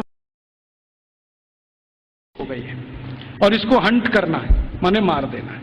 उनको जिंदा जलाना, कभी उनको जमीन में खड्डा खोद के गाड़ देना, बाल पकड़ के उनको खींच लेना, तरह तरह के अत्याचार उनके ऊपर होते थे। और किस देश में, किस साल में कितनी महिलाओं को विच हंटिंग किया गया, इसके रिकॉर्ड्स आजकल मैं इकट्ठे कर रहा हूं। तो हमारे यहां जब सती प्रथा की कहानी चर्चित हुई ना विलियम बेंटिंक के द्वारा, उसी साल में इंग्लैंड में 2700 से ज्यादा महिलाओं को डायन कह के मार डाला गया, उसी साल में। अब हुआ क्या कहानी में कि विलियम बेंटिंक ने अपने देश में जो 2500 से ज्यादा महिलाओं को डायन मरवाया कह के, उसकी चर्चा तो की नहीं आज तक। एक किसी महिला को इस देश में डायन सिद्ध करके मरवा दिया, उसको इतना ग्लोरीफाई कर दिया कि भारत के सभी गांवों में यही होता है। और विलियम बेंटिंक को तो कुछ समझ भी नहीं थी, अकल भी नहीं थी। अभी थोड़े दिन पहले इस प्रश्न का मुझे उत्तर मिला। भारत देश में आप जानते हैं कि 4500 से ज्यादा वनवासी जातियां हैं, 4556 हैं कुछ वनवासी जातियां। जैसे गोंड हैं, वो एक वनवासी जाति है। ऐसे ही गोंड जैसे 4500 से ज्यादा समूह हैं। इनके बीच में मैं पिछले कुछ सालों से घूम रहा हूं और मैंने वहां देखा कि सती का मतलब क्या होता है, सती कहते किसको। एक बार गोंड लोगों के एक बहुत बड़े सम्मेलन में मैं गया और वहां किसी को सती किया जाना था। मैंने कहा चल के देखूं ये होता क्या है सती होना। तो वहां हुआ ये था कि एक महिला के पति का देहांत हो गया, स्वर्गवास हो गया, और पति का स्वर्गवास हो गया तो उसकी अंतिम यात्रा के लिए गांव के लोग जा रहे हैं। अंतिम संस्कार वो ऐसे ही करते हैं जैसे हम करते हैं, अग्निदाह करते हैं, लकड़ियां इकट्ठी करते हैं। तो मैंने देखा कि उसकी पत्नी आती है और उसके चारों तरफ प्रदक्षिणा करती है और संस्कृत के मंत्र बोलते हैं। कभी कभी उनको भूल जाए तो वो अपनी भाषा के मंत्र बोलने लगते हैं, लेकिन मंत्र उच्चार होता है, बराबर होता है, पूरे समय होता है। जितने समय तक लाश जलती है तब तक वो मंत्रोच्चार करते रहते हैं, कुछ ना कुछ बोलते हैं। तो मंत्रोच्चार हो रहा है, पत्नी उसकी प्रदक्षिणा कर रही है, तो एक चक्कर उसने लगाया और उनकी अपनी भाषा में सबके सामने हाथ जोड़कर कहा कि आज मेरे पति का स्वर्गवास हुआ है, समाज में ऐसा कौन सा समूह है जो मेरी सुरक्षा की जिम्मेदारी लेगा। वो प्रश्न पूछ रही है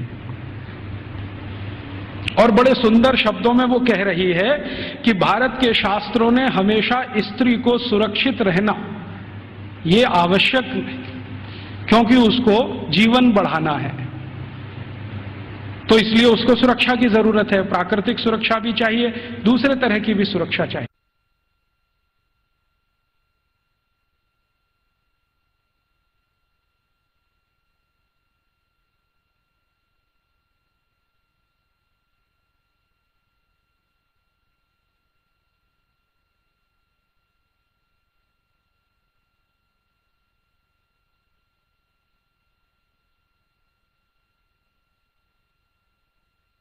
क्या मेरी बेटियां जिम्मेदारी लेंगी?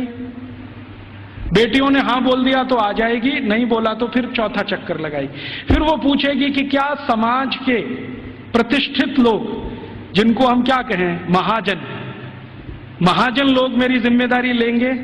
अगर उन्होंने हां बोल दिया तो आ जाएगी, ना बोल दिया तो फिर चक्कर लगाएगी पांचवा। फिर वो पूछेगी कि इस समाज के आचार्य लोग, उपाचार्य लोग मेरी जिम्मेदारी लेंगे? अगर हां बोला तो उनके पास आ जाएगी, नहीं तो वापस।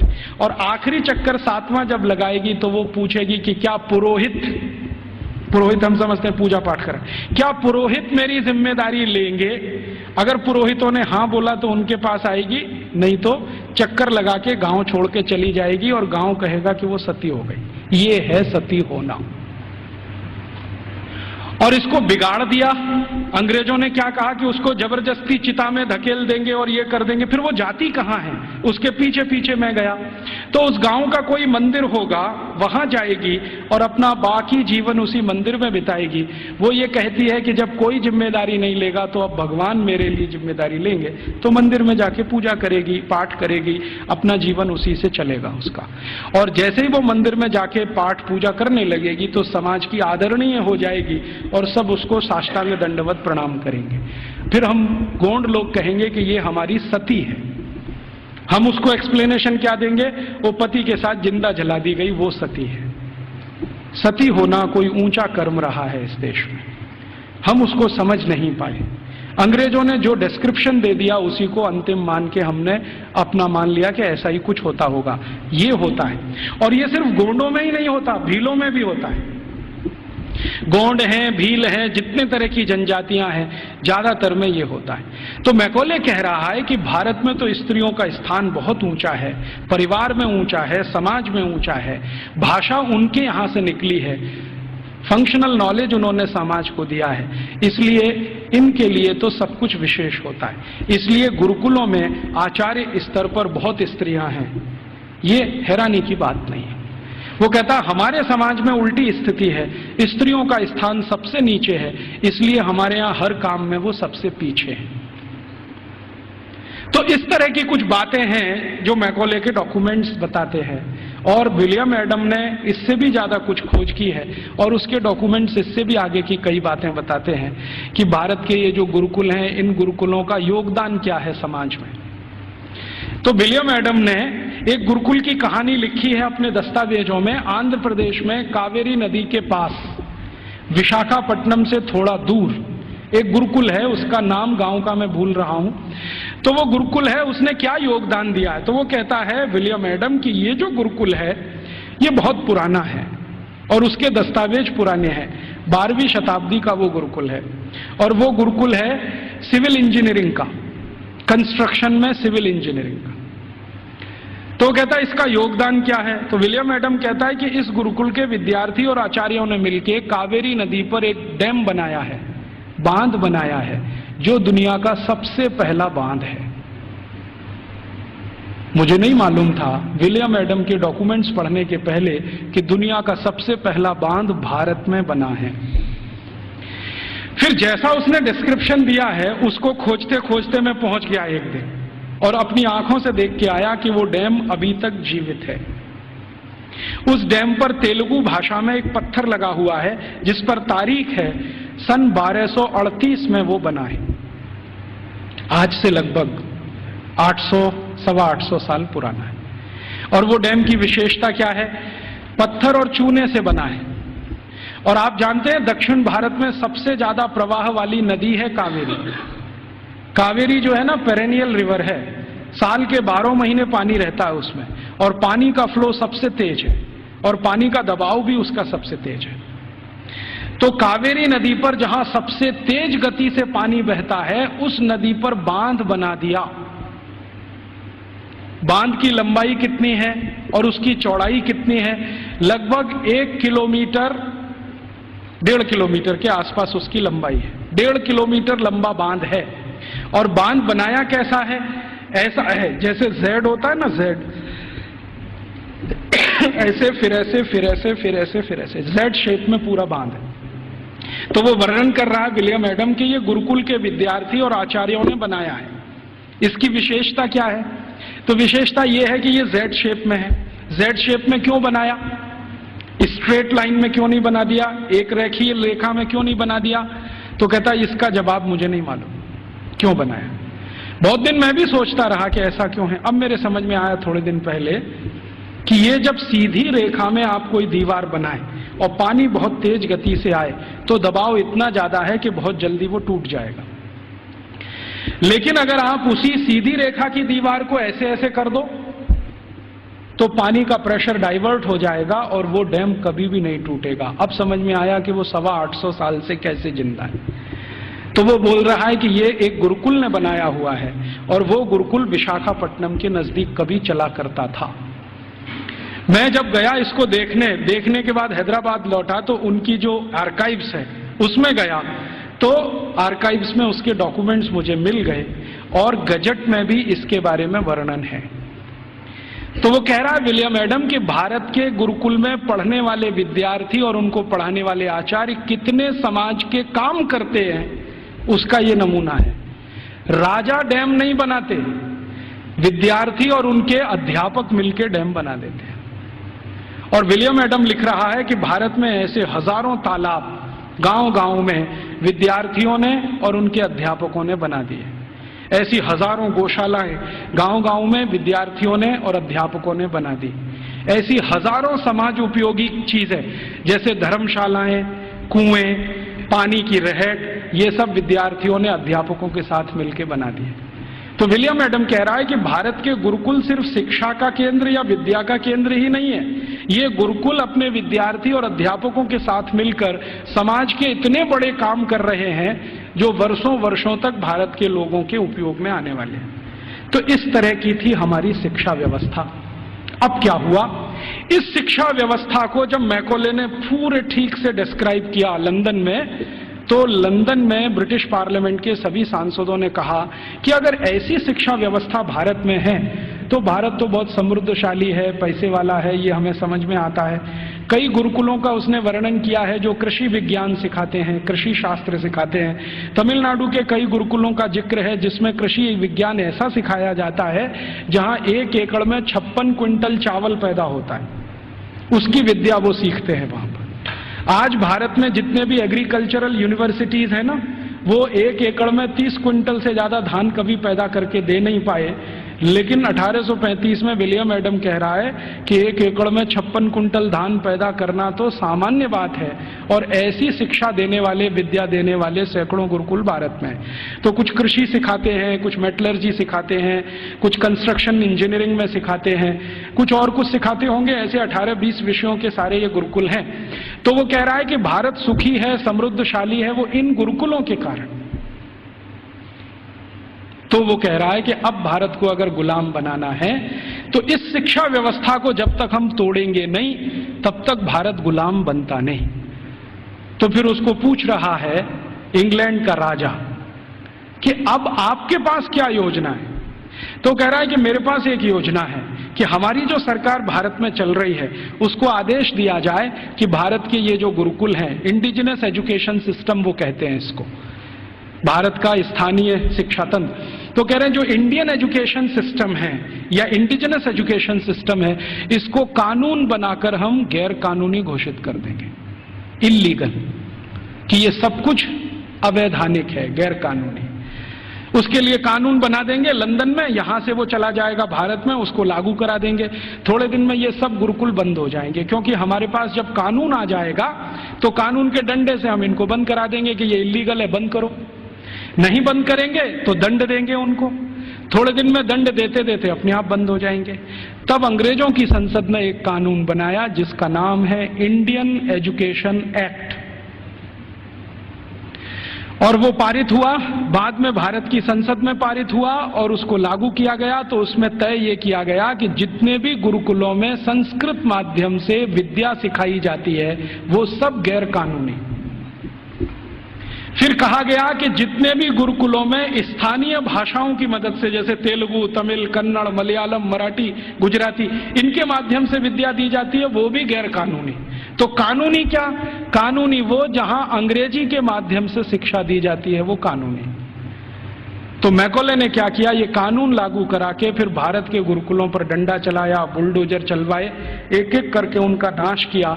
जहां गुरुकुल बंद नहीं हो पाए वहां के अध्यापकों को जेल में डाल दिया, विद्यार्थियों को जेल में डाल दिया। कई कई जगह तो अत्याचार इतने हुए कि अध्यापकों के हाथ काट दिए गए, सिर काट दिए गए। कई कई गुरुकुलों में आग लगा दी गई, उनके पुस्तकालय जला दिए। ये सब अंग्रेजों ने अत्याचार 100 साल तक किया, 1840 से 1940 तक। इधर वो अत्याचार करते गए, भारत के गुरुकुल खत्म होते गए। दूसरी तरफ उन्होंने कॉन्वेंट स्कूल शुरू किए जो यूरोप में आज भी चलते हैं और किसी उद्देश्य की पूर्ति के लिए चलाए जाते हैं। मैं आपको एक इंटरेस्टिंग बात और बता दूं कि जो अंग्रेजी दस्तावेजों का मैं अध्ययन कर रहा हूं उसमें से एक और दस्तावेज है, ये कॉन्वेंट क्या होता है।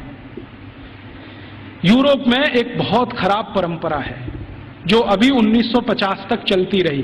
जैसे स्त्रियों को वोट देने का अधिकार नहीं, स्त्रियों में आत्मा नहीं, वो बैंक अकाउंट नहीं खोल सकते, ऐसी ही एक बहुत खराब परंपरा इंग्लैंड में, फ्रांस में, जर्मनी, सभी देशों में, कि बच्चों को घर में रखना नहीं, बच्चे पैदा हुए तो अनाथ आश्रम में देना, ये उनकी पुरानी परंपरा है।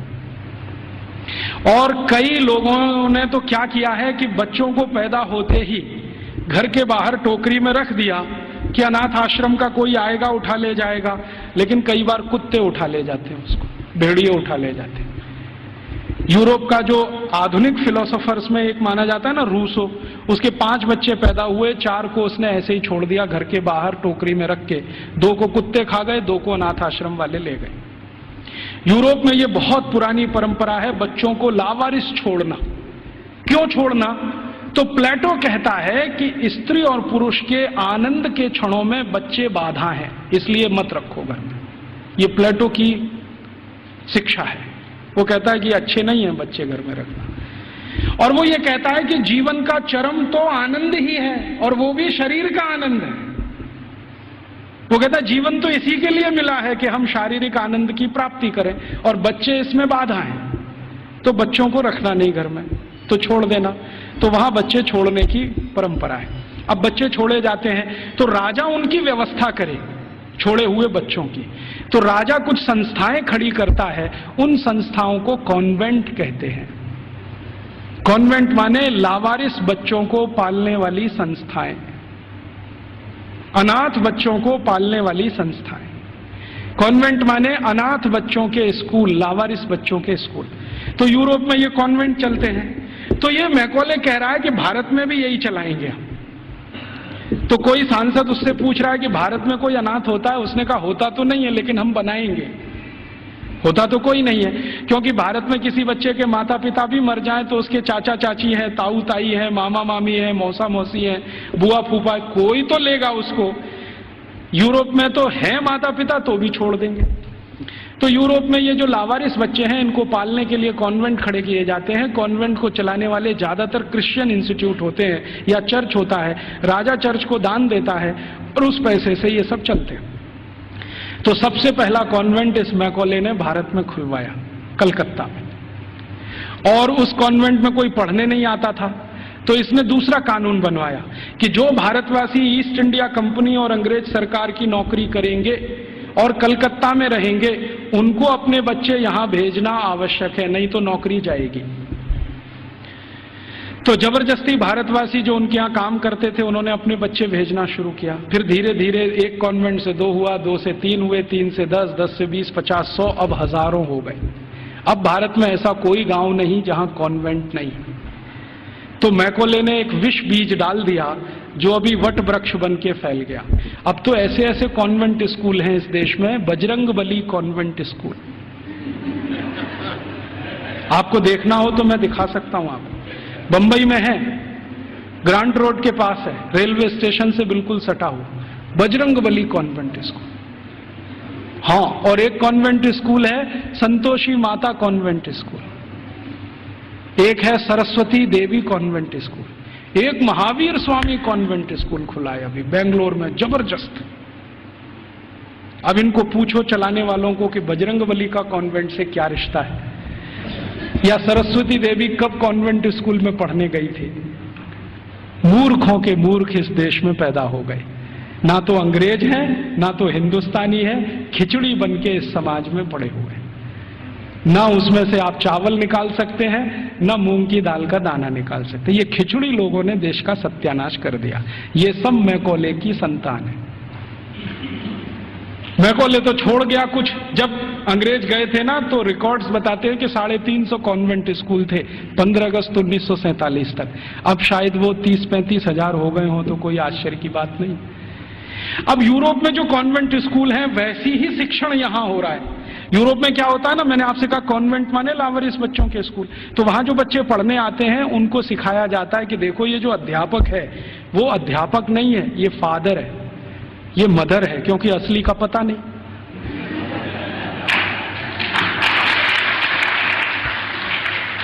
असली का तो कुछ पता नहीं, लावारिस है, किसका है बाप उसका और कौन है उसकी माँ।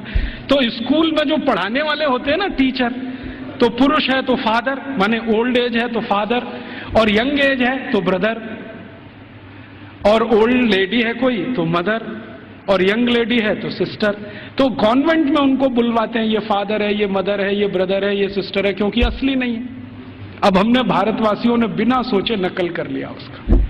हमारे यहां तो घर में है असली, और कॉन्वेंट में जा रहा है बच्चा तो वहां हो गए नकली, और वहां उसको मदर फादर ही बोलना पड़ता है। अब भारतीय परंपरा में यह है कि किसी बच्चे की दो माताएं तो हो सकती हैं, बाप दो नहीं होते कभी। भगवान कृष्ण की दो माताएं थी, एक ने जन्म दिया, एक ने पाला। रामचंद्र जी मानते हैं कि मेरी तीन माँ हैं, एक ने जन्म दिया है, बाकी दो प्रेम दे रहे। तो माताएं दो हो सकती हैं, तीन हो सकती हैं, बाप हमेशा एक ही होता है। अब हमारे कॉन्वेंट में पढ़ने वाले नौनिहालों के हर एक के दो दो बाप हैं। एक तो घर में है असली और दूसरे हैं वहां नकली। और मैं आपको अंग्रेजी की एक शब्द की व्याख्या करता हूं। अंग्रेजी में एक शब्द होता है जो गाली के रूप में इस्तेमाल किया जाता है, बास्टर्ड। बास्टर्ड वही होता है जिसके दो बाप होते हैं। तो हमने अपने अपने नौनिहालों को सबको बास्टर्ड बनाने का धंधा शुरू कर दिया है, और बड़े गर्व से कहते हैं मेरा बेटा सेंट मैरी कॉन्वेंट में जाता है, जीसस कॉन्वेंट में जाता है, फलाने कॉन्वेंट में, ढिमा के कॉन्वेंट में। फिर उन कॉन्वेंटों में बड़ी बड़ी विचित्र विचित्र चीजें सिखाई जाती हैं। आजकल सिखाया जाता वैलेंटाइन डे, सेलिब्रेट करो वैलेंटाइन डे। ये वैलेंटाइन का किस्सा क्या है? वैलेंटाइन का किस्सा ये है कि यूरोप में, मैंने कहा ना बच्चों को साथ रखने की परंपरा नहीं है, ऐसी ही एक बहुत खराब परंपरा है बिना शादी के साथ रहने की। एक शब्द चलता है यूरोप में, लिव इन रिलेशनशिप, माने शादी तो करनी नहीं है लेकिन साथ में रहना है। और ये क्यों ऐसा है? इसमें छुटकारा आसान है, सवेरे किया शाम को निकल गए, कहीं दूसरे के घर में घुस गए, फिर तीसरे के, फिर चौथे के। तो जैसे कुत्ते घूमते रहते हैं ना, ऐसे। लिव इन रिलेशनशिप माने कुत्ता संस्कृति। लेकिन मुझे कई बार लगता है भारतीय कुत्तों से भी ज्यादा खराब यूरोपियन कुत्ता संस्कृति। भारतीय कुत्ते फिर भी थोड़े वफादार हैं, यूरोप वाले तो उतने भी नहीं है। तो ये लिव इन रिलेशनशिप का चक्कर बहुत है। और आपको सुनकर आश्चर्य होगा कि पहले से और आज तक यूरोप की 70% प्रजा बिना शादी के रहती है, बिना शादी के रहते। आप अभी भी जाके देख लो, लंदन में, पेरिस में, कहीं भी। अमेरिका में तो ये प्रतिशत 78% है, बिना शादी के रहते हैं। अब बिना शादी के रहते हैं तो पत्नियां बदलती हैं, माफ करो पत्नी तो हो ही नहीं सकती, स्त्रियां बदलती रहती हैं। उनको वो विचित्र विचित्र नामों से संबोधित करते हैं। इंग्लैंड में एक नाम चलता है Mrs Lloyd, Mrs Topno, Mrs ये, मिसिज वो, माने ये उसकी रखेल है जिसके नाम से कहा। मिसिज माने पत्नी को छोड़कर कोई भी महिला जिसके साथ आप बिस्तर शेयर करते हैं वो सब मिसिज होती है। तो वहां तो ये है सारा खेल, स्त्रियां तो शादी के बिना, पुरुष तो शादी के बिना। तो कभी कभी बीच बीच में यूरोपियन लोगों को कुछ अच्छे विचार भी आ जाते हैं। तो चौथी शताब्दी में, आज से लगभग 1600 साल पहले, एक व्यक्ति पैदा हो गए रोम में, उनका नाम था वैलेंटाइन। वो चर्च के पादरी हो गए। उन्होंने भारत का साहित्य कुछ पढ़ा। भारतीय साहित्य बहुत जगह फैला है, हम सब जानते हैं। तो वो पढ़ लिया, उनके विचार बदल गए। उनका कहना है कि सबको शादी करके ही रहना चाहिए। और वो प्रचार करने लगे गांव गांव घूम के कि भाई शारीरिक संबंध बनाओ तो पहले शादी करो। तो राजा जो था उस समय, क्लॉडियस नाम का एक राजा था रोम में, वो कहता था आप ये क्या बकवास करते हैं? वो कहते थे ये बकवास नहीं है, बहुत अच्छी जीवन पद्धति है। पूर्वी भारत में, पश्चिम भारत में, सब जगह यही चलती है। वहां के लोग बहुत अच्छे हैं, स्त्रियां बहुत अच्छी हैं, आप भी अगर इसमें आ जाओ तो बहुत अच्छा होगा, बीमारियां कम हो जाएंगी वगैरह वगैरह, समाज व्यवस्थित हो जाएगा। तो वो घूमते थे गांव गांव, प्रचार करते थे भाई शादी करो, शादी करो, शादी करो। और राजा जो होता था वो रोकता था कि शादी क्यों करना, हमारी तो परंपरा है बिना शादी के रहना। तो राजा और वैलेंटाइन का झगड़ा चलता था। तो वैलेंटाइन साहब क्या करते थे कि जो भी शादी करने को तैयार हुआ उसको अपने चर्च में बुलाते थे और उसकी शादी करते थे। यह सिलसिला उन्होंने 20-25 साल चलाया। अब वो राजा बहुत परेशान हो गया, तो एक दिन उसने वैलेंटाइन को फांसी पर लटकाने का आदेश दे दिया। तो 14 फरवरी सन 498 को वैलेंटाइन को फांसी पर लटका दिया गया। तो जिनकी उन्होंने शादियां कराई थी वो बहुत दुखी हो गए, तो उनकी याद में उन्होंने वैलेंटाइन डे मनाना शुरू कर दिया। तो ऐसे वैलेंटाइन डे आया। अब उनके कॉन्वेंट में वैलेंटाइन डे मनाते हैं, अब हमारे भी कॉन्वेंट में चालू हो गया वैलेंटाइन डे, वैलेंटाइन डे। यहां तो कोई समस्या नहीं है शादी करके रहने की, वहां तो शादियां ही नहीं होती हैं। अब हमारे स्कूलों में वैलेंटाइन डे मनाता है, तो बच्चे क्या करते हैं, ग्रीटिंग कार्ड खरीदते हैं, अपनी अम्मा को देते हैं, would you be my valentine, फिर बाप को भी दे देते हैं, would you be my valentine. इन मूर्खों को पता ही नहीं कि वैलेंटाइन थे कौन, इसका मतलब क्या है। अम्मा को पूछ रहे हैं would you be my Valentine. अभी थोड़े दिन पहले बंबई में मैं एक बुजुर्ग आदमी को मिला जिनकी 75 साल की उम्र है, उनके पास 18 ग्रीटिंग कार्ड आए वैलेंटाइन डे पर, और सब में एक ही बात, would you be my Valentine. 75 साल के बुजुर्ग आदमी से लड़कियां पूछ रही would you be my Valentine. ऐसा अधकचरापन है। ये सब कॉन्वेंट में से हमारे बच्चे सीख सीख के निकल रहे हैं। और इन कॉन्वेंट स्कूलों में क्या क्या सब सिखा दिया। वो कहता था ना मैकॉले ये कहता था कि ये जो कॉन्वेंट स्कूल हम चलाएंगे इनमें शिक्षा मिले ना मिले, संस्कार अंग्रेजियत के हम जरूर देंगे। तो क्या होगा, तो कह रहा है वो कि भारतवासी जितने साल इसमें से पढ़कर निकलेंगे ना, तो वो शरीर से दिखने में भारतीय होंगे, आत्मा से अंग्रेज हो जाएंगे, फिर यही हमारी मदद करेंगे और भारत को गुलाम बनाए रखने में व्यवस्था करेंगे। तो संस्कार देना है उनको तो अपना, तो वो दे रहे हैं। अब जो कॉन्वेंट में वैलेंटाइन डे सिखा दिया, फिर उन्होंने पता नहीं मदर्स डे सिखा दिया, फादर्स डे सिखा दिया। मदर्स डे पता है क्या होता है यूरोप में? यूरोप में एक और बहुत पुरानी परंपरा है, प्लेटो के समय से चली आ रही है, कि बच्चे जब पैदा हुए ना तो घर में तो रखने नहीं है, बाहर छोड़ देने हैं। तो उन बच्चों को मां का दूध नसीब नहीं है, तो चर्च में जो होती है ना, सिस्टर्स होती है, वो अपना दूध उनको उपलब्ध कराती है। अब आप में से कई लोगों को यह प्रश्न होगा कि बायोलॉजिकली यह संभव कैसे है? वो नर्स तो मां बनी नहीं, तो उसको दूध कैसे आएगा? लेकिन अभी आधुनिक विज्ञान ने यह सिद्ध कर दिया है कि कोई बच्चा लगातार 2-3 दिन तक बिना विवाहित किसी महिला को लगातार स्तनपान करे तो 4-5वें दिन से दूध आना शुरू हो जाता है। तो उनके यहां नर्सिंग जो होती है वो सिस्टर्स के द्वारा होती है या नर्सेस के द्वारा होती है, मां नहीं करती है। लेकिन कभी कभी साल में कोई एक दिन मनाना हो तो वो मदर्स डे मनाते हैं, जिस दिन मां अपने बच्चे को दूध पिलाने के लिए वहां जाती है कॉन्वेंट, तो उनके यहां मदर्स डे होता है। ऐसे ही उनके यहां फादर्स डे होता है। फादर्स डे का चक्कर क्या है, यूरोप के बच्चे वैसे तो घर में रहते नहीं, जो गलती से किसी ने रख लिए तो उनको अपने बाप के साथ खाना खाने का अधिकार नहीं है। डाइनिंग टेबल पर अपने बाप के साथ वो नहीं बैठ सकते। बाप अपने डाइनिंग टेबल पे खाना खाएगा दोस्तों के साथ, जब वो चला जाएगा खाना खा के तो बाद में बच्चे डाइनिंग टेबल पे बैठते हैं। लेकिन साल में कोई एक दिन वो फिक्स करते हैं जब बच्चे बाप के साथ बैठे डाइनिंग टेबल पर, उस दिन वो फादर्स डे मनाते हैं। अब उनके मदर्स डे, उनके फादर्स डे, उनके ब्रदर्स डे, उनके सिस्टर्स डे या उनका वैलेंटाइन डे, उसके पीछे कुछ कहानियां हैं। हम बिना सोचे समझे अंधों की तरह से इस पे लग गए हैं। कई बार मैं देखता हूं अजमेर जैसे शहर में, जयपुर जैसे शहर में मदर्स डे पे रैली निकाली जा रही है, प्ले कार्ड लेके बच्चियां अपने अपने हाथ में जा रही हैं, स्कूल कॉलेज उनका छुड़वा दिया जाता है, और ये सब मूर्ख सरकारी अधिकारी किया करते हैं। फिर फादर्स डे पे निकालते हैं, फिर इस पे निकालते हैं, ये सब तमाशेबाजी। ये मैकॉले हमारे यहां छोड़ के गया, और वो बार बार कहता था कि हमें संस्कार देना है, शिक्षा दे पाए ना दे पाए वो महत्व का नहीं, अंग्रेजियत का संस्कार देना है। तो वो दे गया। अब वो हमारे खून में घुस गया, और इतना घुस गया है कि कुछ समझ में नहीं आता ये निकले कैसे। कई बार मैं किसी के घर में जाता हूं तो पिताजी का नाम है रामदयाल, माताजी का नाम गायत्री देवी, बेटे का नाम टिंकू।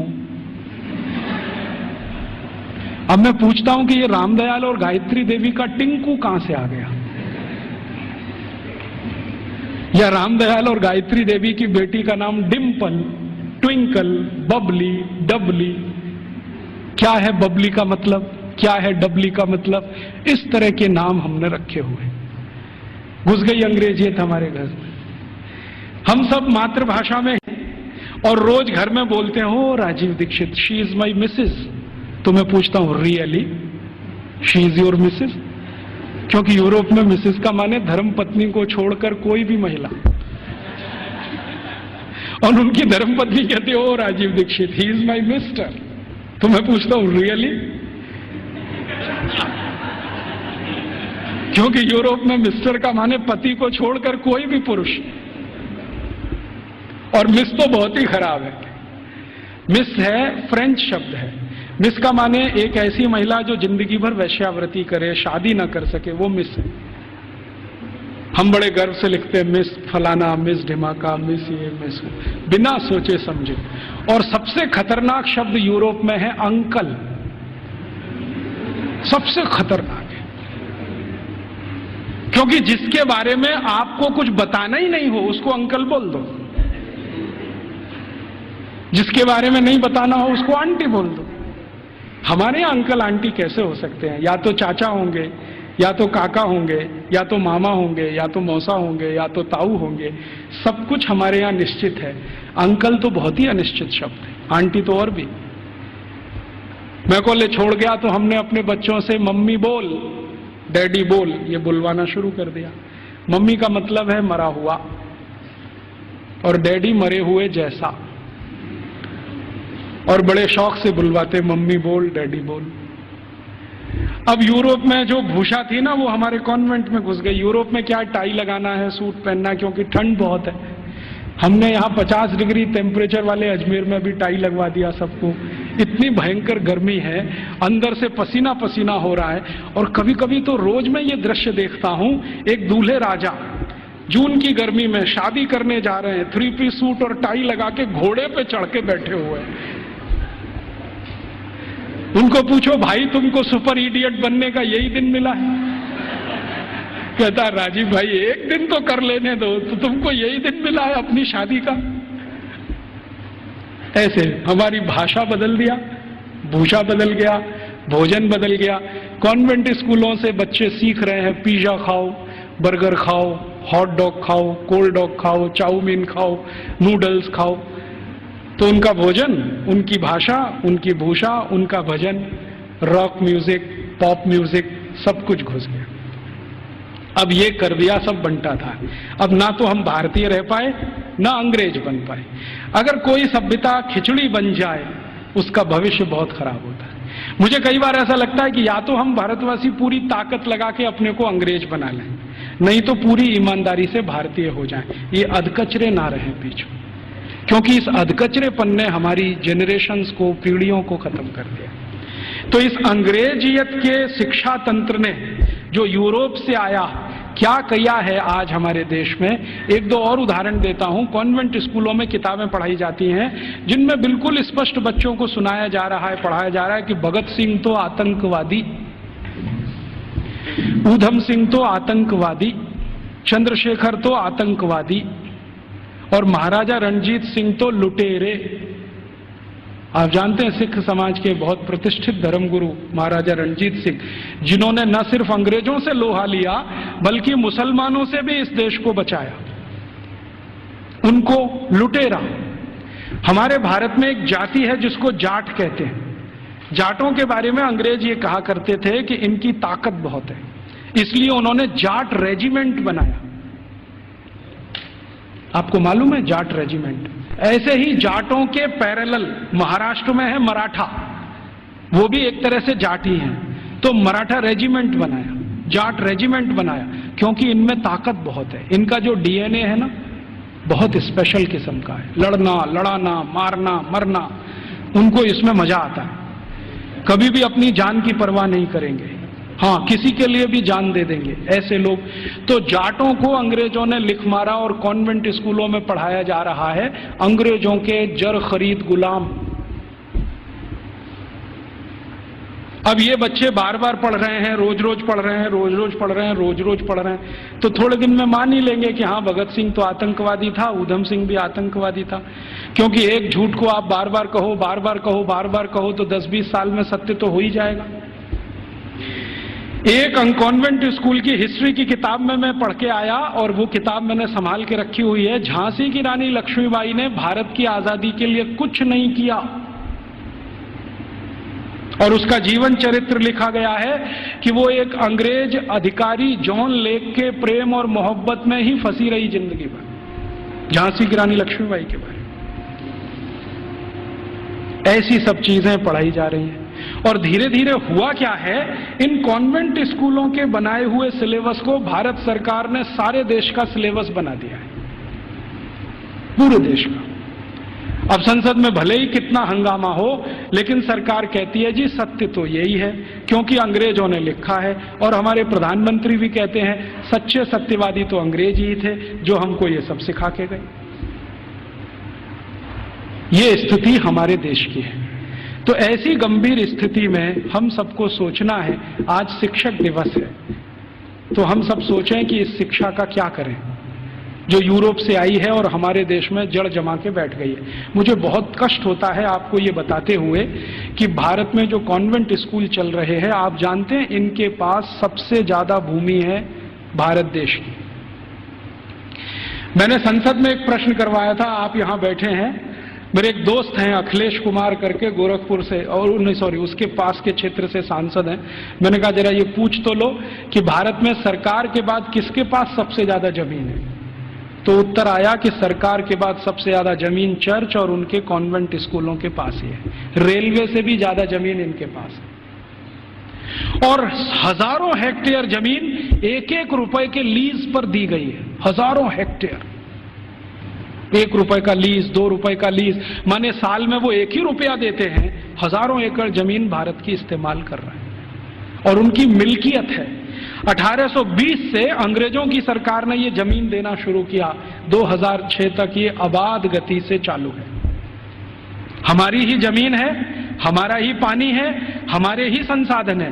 पहले मैं क्या सोचता था कि इन कॉन्वेंट स्कूलों में डोनेशन बहुत देती होगी सरकार, लेकिन संसद में एक जब सवाल करवाया तो पता चला कि सरकार का डोनेशन तो 10% ही है, बाकी समाज का डोनेशन।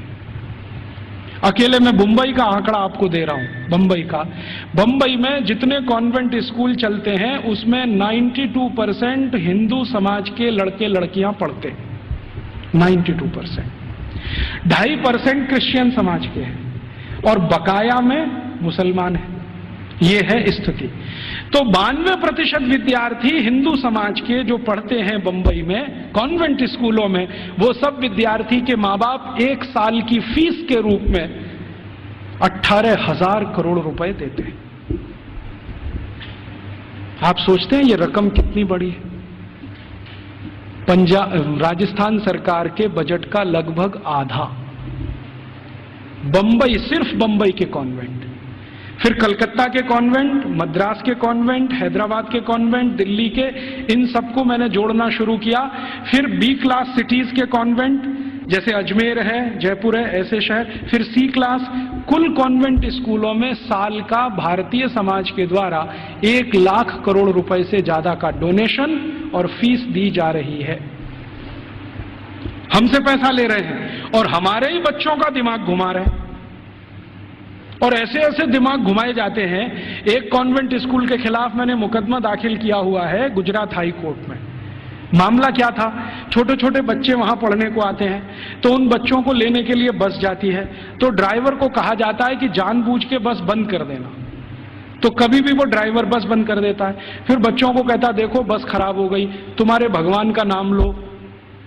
तो बच्चे का नाम लेते हैं, हनुमान जी का, राम का, बस चालू नहीं होती। फिर वो कहता देखो तुम्हारे भगवान तो कमजोर हैं, ये तो चालू नहीं हो रही। अब ईसा मसीह का नाम लो। जैसे ही बच्चे ईसा मसीह का नाम लेते हैं वो तुरंत स्टार्ट कर देता है। तो 3-3 साल के बच्चों के दिमाग में आ जाता है अरे ईसा मसीह तो बहुत ताकतवर है। फिर वो बच्चे आके अपने घर में मम्मी पापा को बोलते हैं अरे देखो हमारी बस खराब हो गई थी, हमने ईसा मसीह का नाम लिया, वो चालू हो गई। ये मैंने एक घर में एक बच्चे के मुंह से सुना। उस दिन मेरी आत्मा हिल गई। मैंने कहा ये हो क्या रहा है? आज मैं आपके यहाँ आने से पहले शाहपुरा एक छोटे से नगर में था, तो वहां पर राम सनेही संप्रदाय के एक बड़े संत हैं। उन्होंने तो कहा कि इतना ही नहीं होता, कॉन्वेंट स्कूल में आगे भी होता है। बच्चे जो छोटे छोटे होते हैं ना, जिनके मन भोले भाले हैं, उनको एक खेल खिलाया जाता है कि उनके राम और कृष्ण है ना, उनकी मूर्तियां बनाई जाती हैं मेटल्स की और बच्चों को दिया जाता है। फिर वो कहते हैं कि स्विमिंग पूल में इनको तैराओ, तो बच्चे उनको डाल देते हैं, वो सब डूब जाती हैं क्योंकि मेटल्स की। तो कहते हैं देखो तुम्हारे भगवान डूब गए। फिर उन्हीं छोटे छोटे बच्चों को काष्ठ की मूर्तियां दी जाती है, लकड़ी की, ईसा मसीह की, कहते हैं तैराओ, तो वो तैरने लगती है। तो बच्चों को कहते हैं देखो ईसा मसीह इतने ताकतवर हैं कि वो तैर सकते हैं, रामकृष्ण तो डूब गए, तो तुमको भी तो लोकमान्य तिलक की इस बात को फिर याद करें, दुश्मन हमसे ताकतवर है, बहिष्कार करो और असहयोग करो। बाद में गांधी जी ने उसको और तेज से कहा। हम इन कॉन्वेंट स्कूलों को और इस एजुकेशन को हटाना चाहते हैं यूरोपियन, तो इसके लिए असहयोग करो और बहिष्कार करो। मतलब मैंने आपसे कहा कि 92% विद्यार्थी हमारे हैं जो वहां पढ़ने जा रहे हैं, इनको रोको। और हम इसको अपने घर से शुरू करें कि हम हमारे घर के किसी बच्चे को कॉन्वेंट में नहीं पढ़ाएंगे, क्योंकि हम उसको बास्टर्ड नहीं बनाएंगे। वो इंजीनियर बने न बने, डॉक्टर बने न बने, कम से कम बास्टर्ड तो ना बने। इतना अपमान तो न करें हम अपने पिता का। तो हम नहीं भेजेंगे हमारे बच्चों को, तो फिर कहां भेजेंगे? जो हमारे स्कूल चलते हैं उनमें भेजेंगे। फिर आप कहेंगे उनमें सुख सुविधाएं कम है, बढ़ जाएंगी।